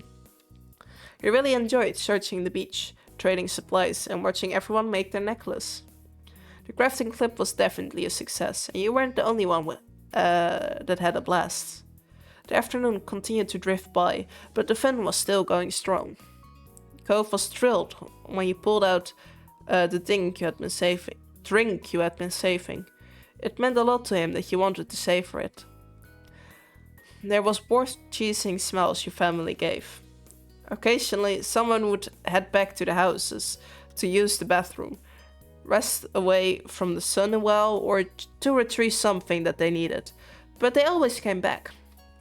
The beach was never empty, and there was always a new conversation to take part in, or another game to join. At one point, Mr. Holden even broke out his pack of cards. He roped the whole group into a few rounds of good old Go Fish. There was only one thing that could bring this beach day to an end, and that was for the day itself to end. Before anyone realized it, the sun began to set over the sea. As that happened, you were taking a break, sitting on a towel with your legs stretched out past it, and your feet buried in warm sand. Shortly, You looked up to see your moms approaching. They stopped in front of you and you smiled. Hey there, kiddo. How are you? How are you doing? I'm doing really good. How about you? We're wonderful. They both sat down, squishing you between them. Mom her head against yours, and Mom started rubbing your back soothingly. Nothing more was said at first, but Ma sighed contentedly. Mom looked at you wishfully. We're both really proud of you, True. You grew up to be more than we could ever have hoped. This is so... your eyes started tearing up. This is so sweet. I would cry. I would cry. This is so sweet. Wasn't your intention. But their praise took you by surprise. Your bottom lip started to quiver. Everything okay? Oh no, sweetie. We didn't mean to make you cry.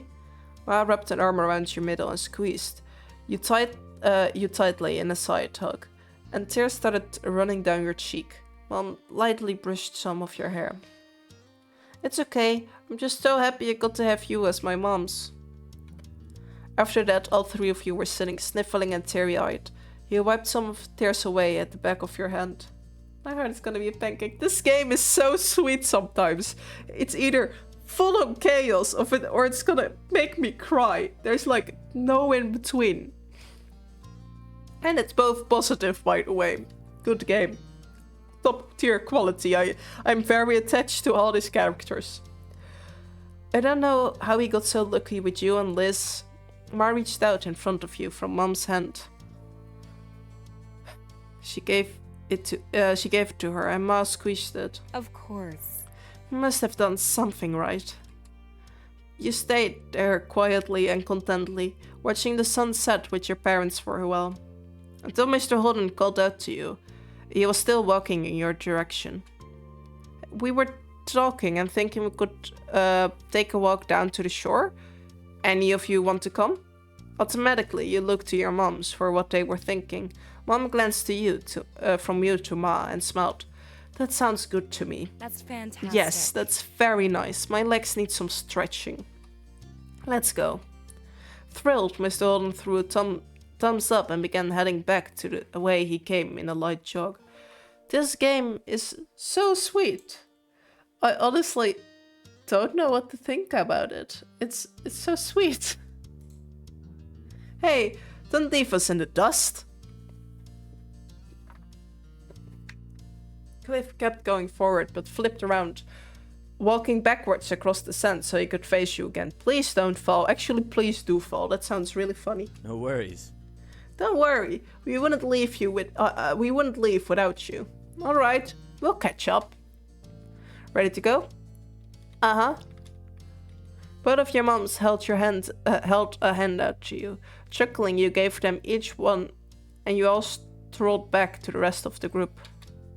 When Liz was in reach, Ma used her free hand to pull her in two. Liz shook her head, but her mouth quirked into a smirk that she didn't resist. Together as a family, you followed behind the others, hand in hand. Your feet squeezed the wet sand as the waves rolled over them. And you didn't have a single care in the world. There was more and more stars began to dot in the sky. Once the sun had long been out of sight, it was finally time to pack up. The closing of the day and the ever-approaching end of summer seemed to intertwine. It caused a quiet, reflective mood to blanket over the group. On the beach, Terry and Miranda took turns compressing Cove in a hug before moving on to do the same to you. You chuckled, still overjoyed that you got to see them today. I'm sorry we gotta go already. My parents are here. That's okay. But still, I wish you could have helped clear this all up. Nah, it's fine. Don't worry about it. Just thanks for coming out today. It was cool having everyone here. Yep. Oh yeah, I'm super glad we came. Hopefully we can do it again sometimes. Nodding, you turned your attention to Terry. She wore a large grin on her face and held a hand out for a low five. You pressed a fist into it, which made her laugh. See you later. Take care of yourself, buddies. After that, they walked away, waving to you and Cove as they went down the shore. Cove waved quietly back with a small smile on his face. Have a safe trip back. We will. Bye. Taking you by surprise, Terry jumped and twisted around. She kept up with Miranda by walking backwards. She kept the mood of your farewell light by shooting finger guns at you and Cove. Miranda bumped her with a hip. It left everyone with a laugh just before they disappeared down the bend. True? Come on. Hey, Cove. Could you come over here?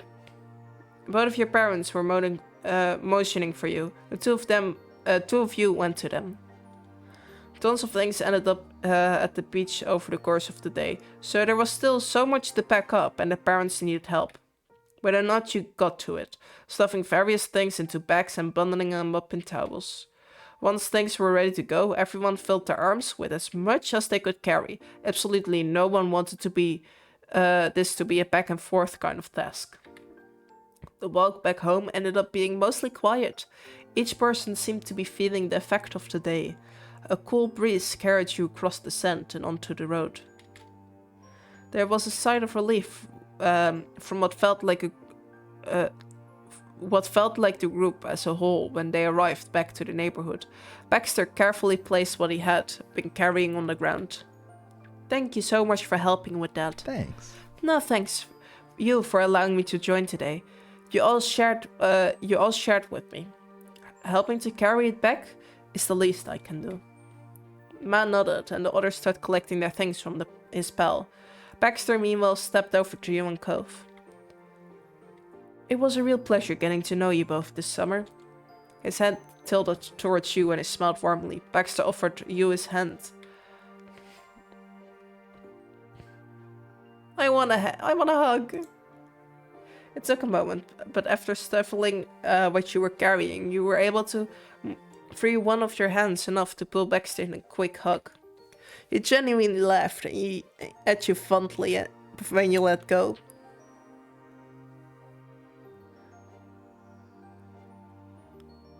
I think we ended up as good friends. Glad to hear it. I will hardly agree, True.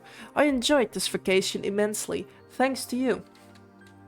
Baxter turned to shake Cove's hand this time. He was a little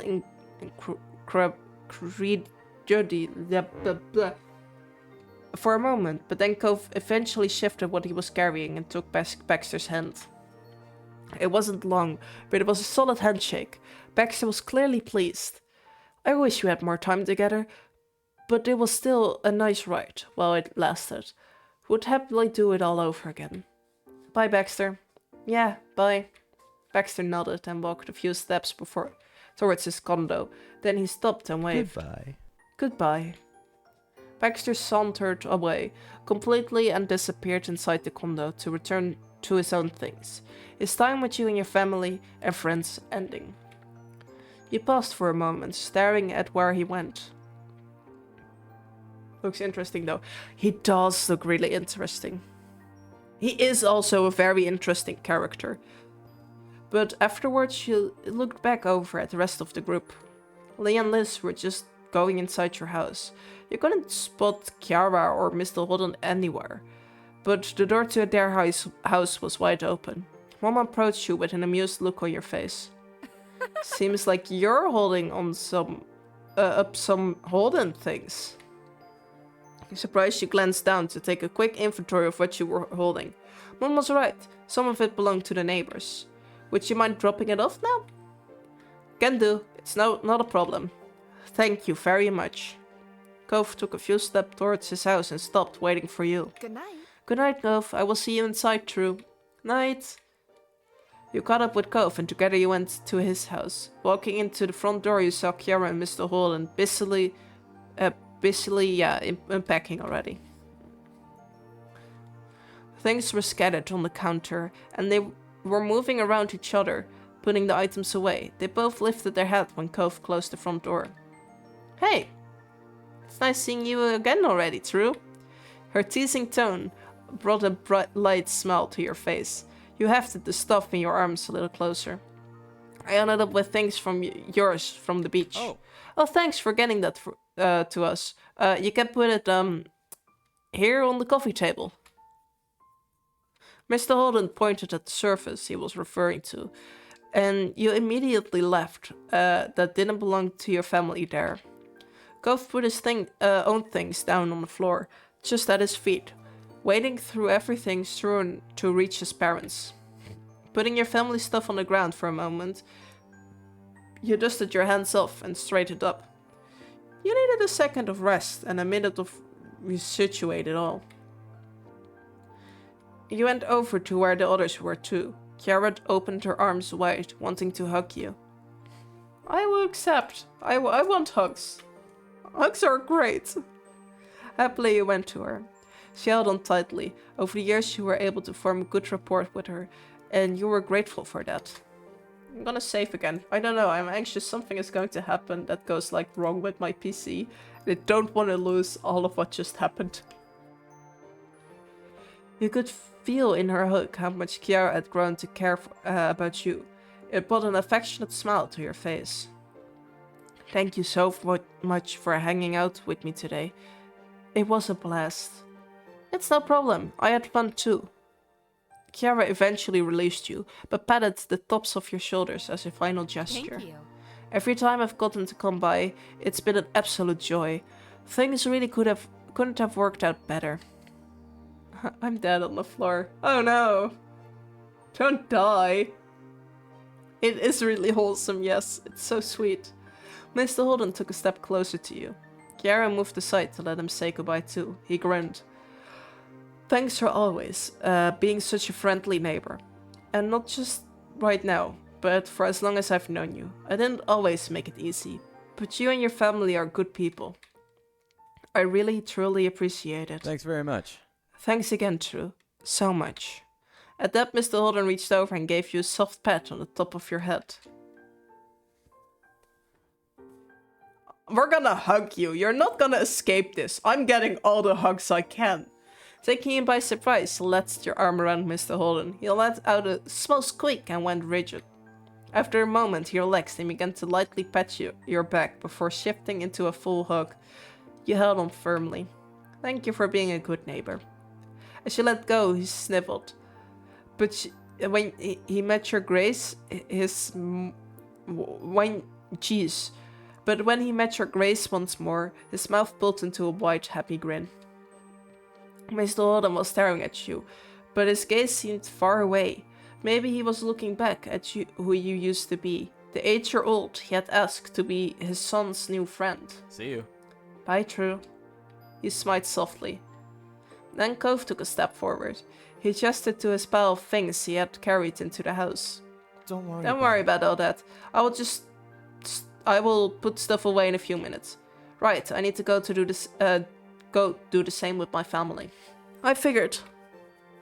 Cove walked you to the door and held it open, taking one last check around to make sure you had all your things to bring home. You went into the road.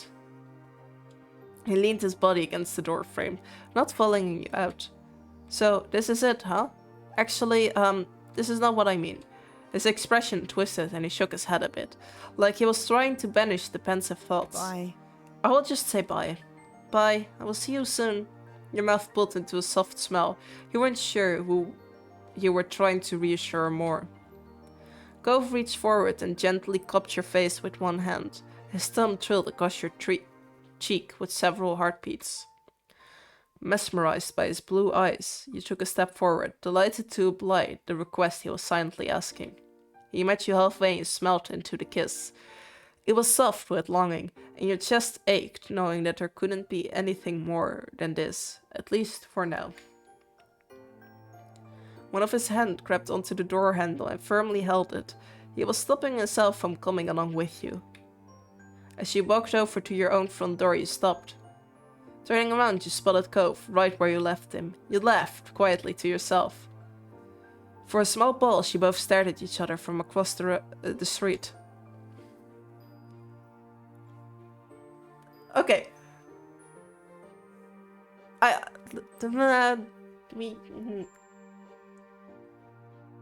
want a hug. I want to hug them all. Yeah, just hug. Hugs for everyone. You put the remaining stuff from the beach down on the step and almost tripped bolding across the road. The next thing you knew, you have diving into Cove's arm, wrapping your arms around his middle. The force of it all knocked you both loudly into the doorway. But neither of you cared. You both held each other tightly, and you could feel Cove resting his cheek on top of your head. Night. Night, true. You smelled like salt water and sunscreen, and like home. It was a while until either of you thought to separate. Slowly you made the trek home and collected what you left at the step into your arms again. Let me hug him again! Things couldn't be dragged out any longer. After one more shared smell, you opened the door and went inside, shutting it behind you. A few steps in and you saw your family gathered in the living room. They were still busy unpacking and cleaning. You added the things you bought to the pile on the kitchen counter. Jeez, this is so sweet. All of this is so sweet. Oh my god. Mom stood up, rubbing her eyes a bit. She yawned loudly. I'm busy. Buzzed. How about we finish the rest of the chores tomorrow? Yes, honestly, it's too late for this. Thanks. Please, and thank you. Ma put her hand on her hip and returned to assess the room. Ma was not one who liked to leave a mess around, but she sighed it. All right. I suppose you can make an exception to the usual rule. It has been a really long day. Liz grinned contently. Lee wasted no time in skipping over to you and hooked you into a side hug. Good night. I hope you have the loveliest of dreams of you-know-who. Lee ended the sentence with a wink and a hearty laugh. She let you go. I hope you have good dreams too. Lee's smile widened till it went from ear to ear. That would be a fantastic way to cap off today and start tomorrow. Here to us, true. Tonight, tomorrow, and forever. Yeah, family forever. This is so sweet. Lee leaned in closer to whisper in your ear. You didn't fail to catch the teasing look on her face. Aww. Exactly. There is no escape. Had got a laugh out of you. You lightly pushed her shoulder. Lee stretched her arm high over her head. She yawned loudly and looked at you with tired eyes. I think that's my cue to head to bed. Bye. I think so too. Have fun sharing room with Liz. She laughed at that, and Lee shuffled off toward the guest bedroom. Before you had the chance to do anything else, you could feel the top of your head being tapped. You spun around to see Liz smirking. Nighty-night. I'm heading to bed soon. It's been a long day and I have a lot to prepare for tomorrow. Exhaling, you automatically started fixing the back of your hair. When Liz didn't immediately walk away, you smiled softly at her. Everything okay? Her gaze moved away and you knew she had more to say. You waited patiently for Liz to compose her thoughts. It's been a good summer. It was nice to come back home. You nodded and Liz gave you a teasing nudge as she went by. Amused, you turned and watched her go. Love you, little kiddo. I love you too. Liz stopped walking and stared at you for a moment. She smiled softly at you. Get some sleep soon. Morning will be here faster than you know it. I will. When Liz was out of sight, Mom started up the next conversation over her shoulder. Aren't you heading to bed too?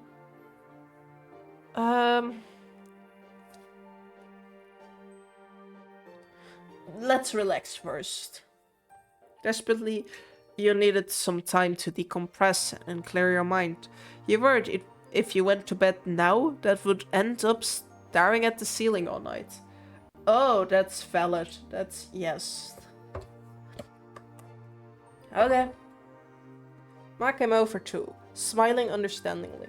She pulled you into a big hug. Oh, I'm getting even more hugs. Yippee!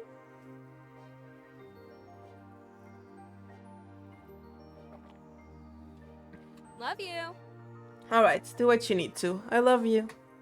When you were done hugging, my mom pulled you into another hug. Their actions basically handing you off to the other. Had you laughing joyfully. I love you. I love you so much. You're the best parents. Aww. My eyes sparkled from the compliment. Mom pulled into another hug. Good night, kiddo. Sleep tight. Good night, sweetie. Night. After that, your moms headed off towards their bedroom, down the hall. You were about to turn the other direction when you heard Mom's voice. And don't let the bed bugs bite. Yes, of course, I wouldn't. Never. You heard Ma chuckling as you watched them go with a smile. Time had passed, but you weren't entirely sure how much. Sighing, you sat up on the couch. It was a good rest, and all of your tired muscles felt quite relaxed. You got up, planning on going to bed, when something out of the window caught your eye. Your feet brought you right in front of the large window, spanning the length of the back wall. You stared out into the hills beside your house. Oh, it's Cove, isn't it? As if on cue, your phone came on, alerting to you of a new notification. It was Cove. Wanna hang out on the hills tonight? Of course. Something inside told you that this was the right kind of night to take a trip out there. You sent him back a very quick message. Yeah. On heart. Less than 3. You went over the front door, and stepping over the threshold, you gave the living room one last glance over your shoulder. And then you shut the door behind you. Silently, you made your way to the poppy hill. With the light step in the dark, you walked across the hills behind your house. Up ahead at the very top, silhouetted beneath the sky, was a very familiar figure already waiting there. Smiling, you wondered just how he always got there first. You even had the advantage of living closer.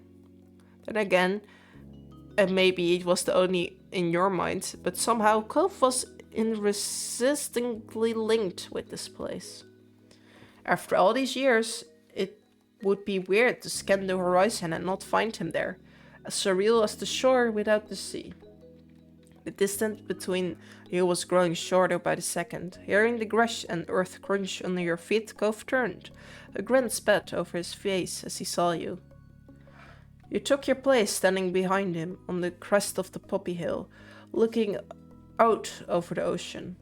Same as you'd done on countless times since he first arrived, when you found him on the very same spot. True, he had officially broken the silence, the spell that held you both in place. You looked at him expectantly. There's something I always kind of wondered about.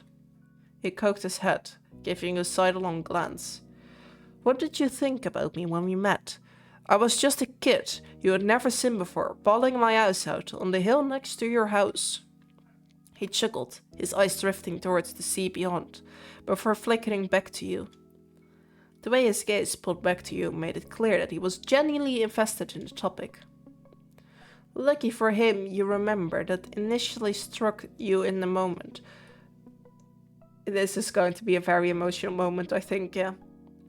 It was as if there was only happened yesterday. Well, I remember noticing your very bright green hair. Cove burst into with genuine laughter at your reply. I guess that's fair. I did kind of stand out. Smiling, you continued to reminisce about the first meeting. I also remember trying to cheer you up. I remember that too.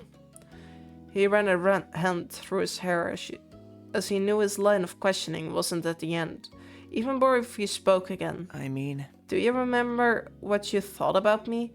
You know, as a person? Was I annoying or mean or... I wanted to get to know you. I didn't know what the feeling was. But I thought you were cute right away. Oh my god.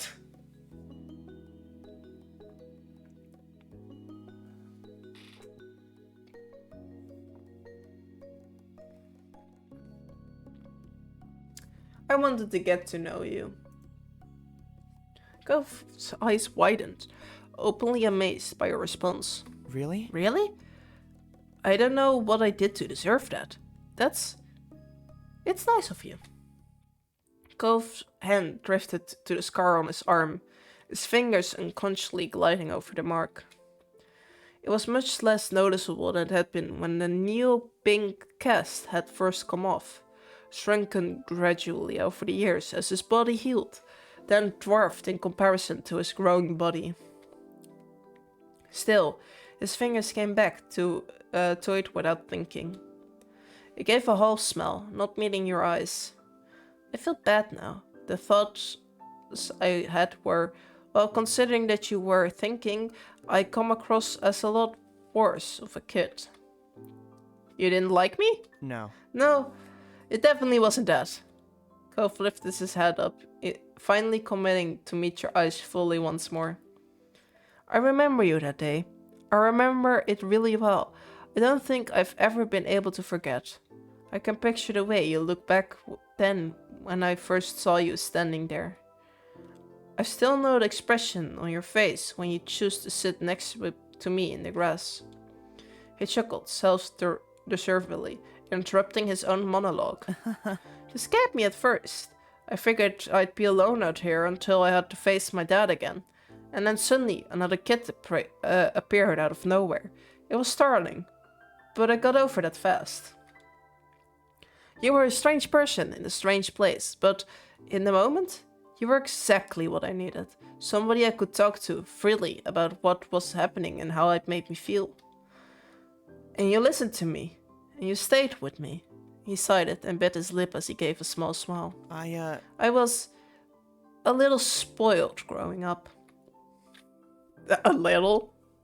It wasn't bad. You were dealing with a lot. Cove tilted his head to the side, smiling softly at your defense of his smaller self. He looked off again, seeking clarity for his thoughts in the expanse of the night sky. What I'm trying to say is, when I was younger, I felt myself basically as the center of the universe. I didn't even imagine it wasn't like that. I mean... Things didn't simply happen. That would be weird. According to my little kid brain, it made far more sense that everything in my life had a specific connection to me. Somehow, right? It soft affirmation in you. Wavy brows raised as he tried to explain the childlike logic. So at the time, you felt almost unreal. Like you weren't just anyone, some other kid who happened to live in the neighborhood with your own family, with your own whole life that wasn't connected to Cove Holden. No, to me you were there so that you could find me when I was lost. That's so sweet! I mean, it's such childish logic, but it's so sweet. That turns out you were there for that. Oh no, it's getting even sweeter. No. You were trying to find me because something that sent you specifically to do that. Just didn't expect it to be my dad. I guess he knew more about what I needed than I thought. He chuckled, shaking his head as he shook off the thought. I kind of expected it all to vanish, like a dream. When that night was over, I would wake up and everything would be the same again. That's... I'd be back in my bed at home, my real home, with both my parents. The future was something I couldn't picture anymore. I didn't know what school would be like when I went back, or the table where I'd eat the breakfast the next morning, or anything. And if that couldn't imagine it, how could I think that it was something actually happening? I couldn't grasp my new reality. It was too big for me to hold all at once. So I never thought I'd actually see you again. Oh. Then Cove beamed at you, his eyes shining bright. And I never ever would have been able to guess that 10 years later, when I was all grown up, the two of us would still be together.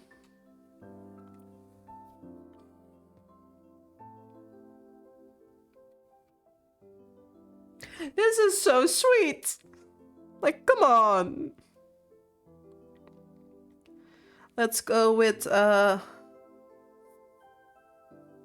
guess that makes me your dream come true, because that's, I cope with sarcasm, jokes, and humor. I don't know how to deal with feelings. Humor is my way of dealing with feelings. You've been joking with Cove nodded in agreement. You are.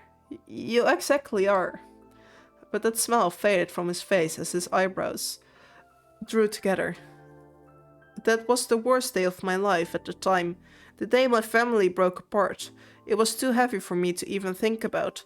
It felt that way for I don't know how long. He held a hand over his heart, connecting the pain as he felt as a child and looked at you earnestly. It's okay. But that was never really true. Things have only gotten better with me. And with Mom and Dad. It was the change we all needed. His eyes quickly growing misty. So when I remember that time right now, it's not the point that my life was over. It was only the moment that I met the person I was going to be with. When I was crying to a stranger over what I thought I'd lost, I didn't actually have any idea that they would be the one thing in the world that I actually wouldn't be able to live without.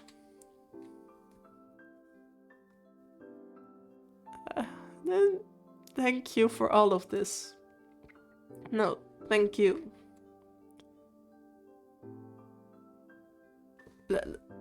Hug. You reached out to wrap your arms around Cove. He opened his arms and clasped you to his chest. His grip was tight and reassuring. Cove sighed contentedly. His voice was a delight. Was as delicate as the petals on the poppies on the crown of this hill. Hey, True. I'm so grateful you always took care of me. You didn't even know what to say back to that. His heartfelt appreciation left you speechless. He tilted his head up. Thoughts lost in spare clouds above. Over again, but we are the mean one. No, I'm never gonna be the mean one. The only thing is, there are like 3 DLCs where you're not gonna get together with Cove. So, yeah. We will be missing all of this. Oh no.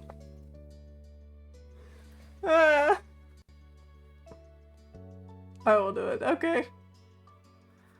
He tilted his head up, thoughts lost in spare clouds above. I wonder how late it is. I guess it doesn't really matter. My dad is fine with me being out whenever.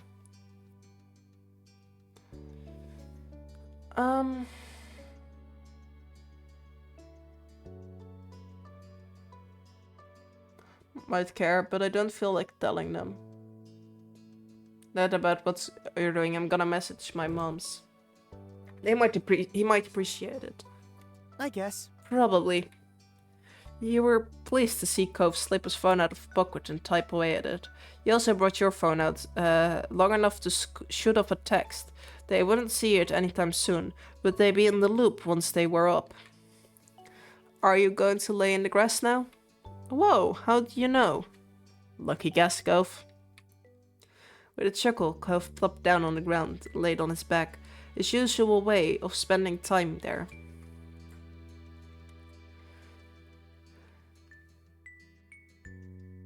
You laid down and snuggled against him.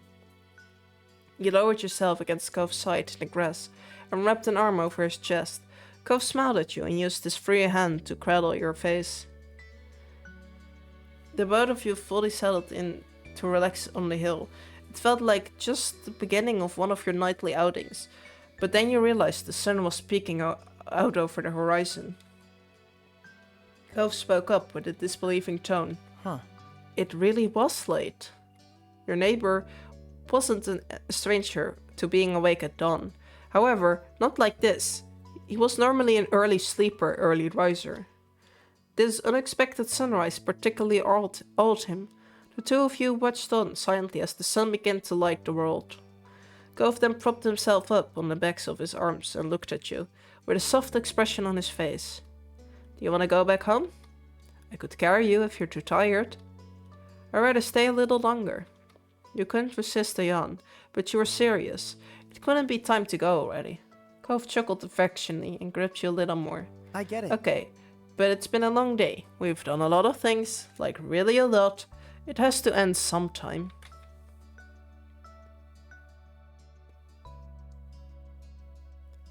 I know, you're right.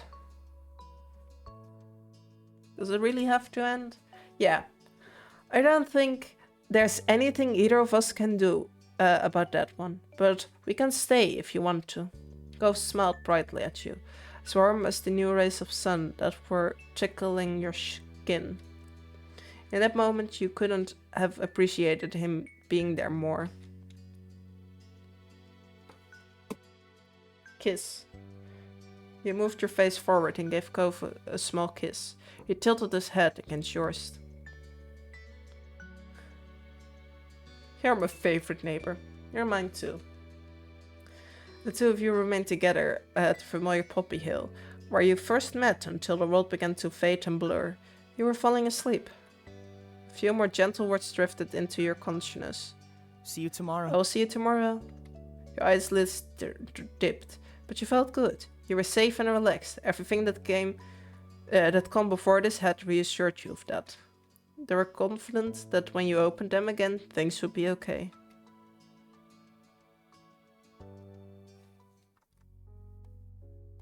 Okay, hold up.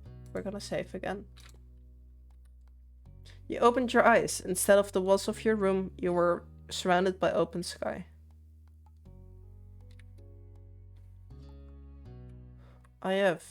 Can I figure out...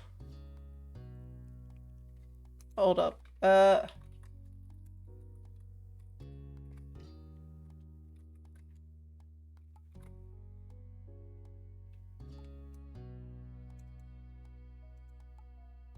Okay, hold up.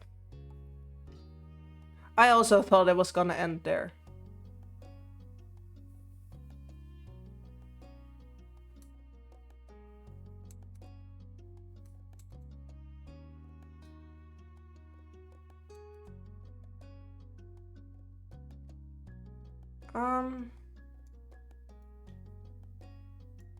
Okay.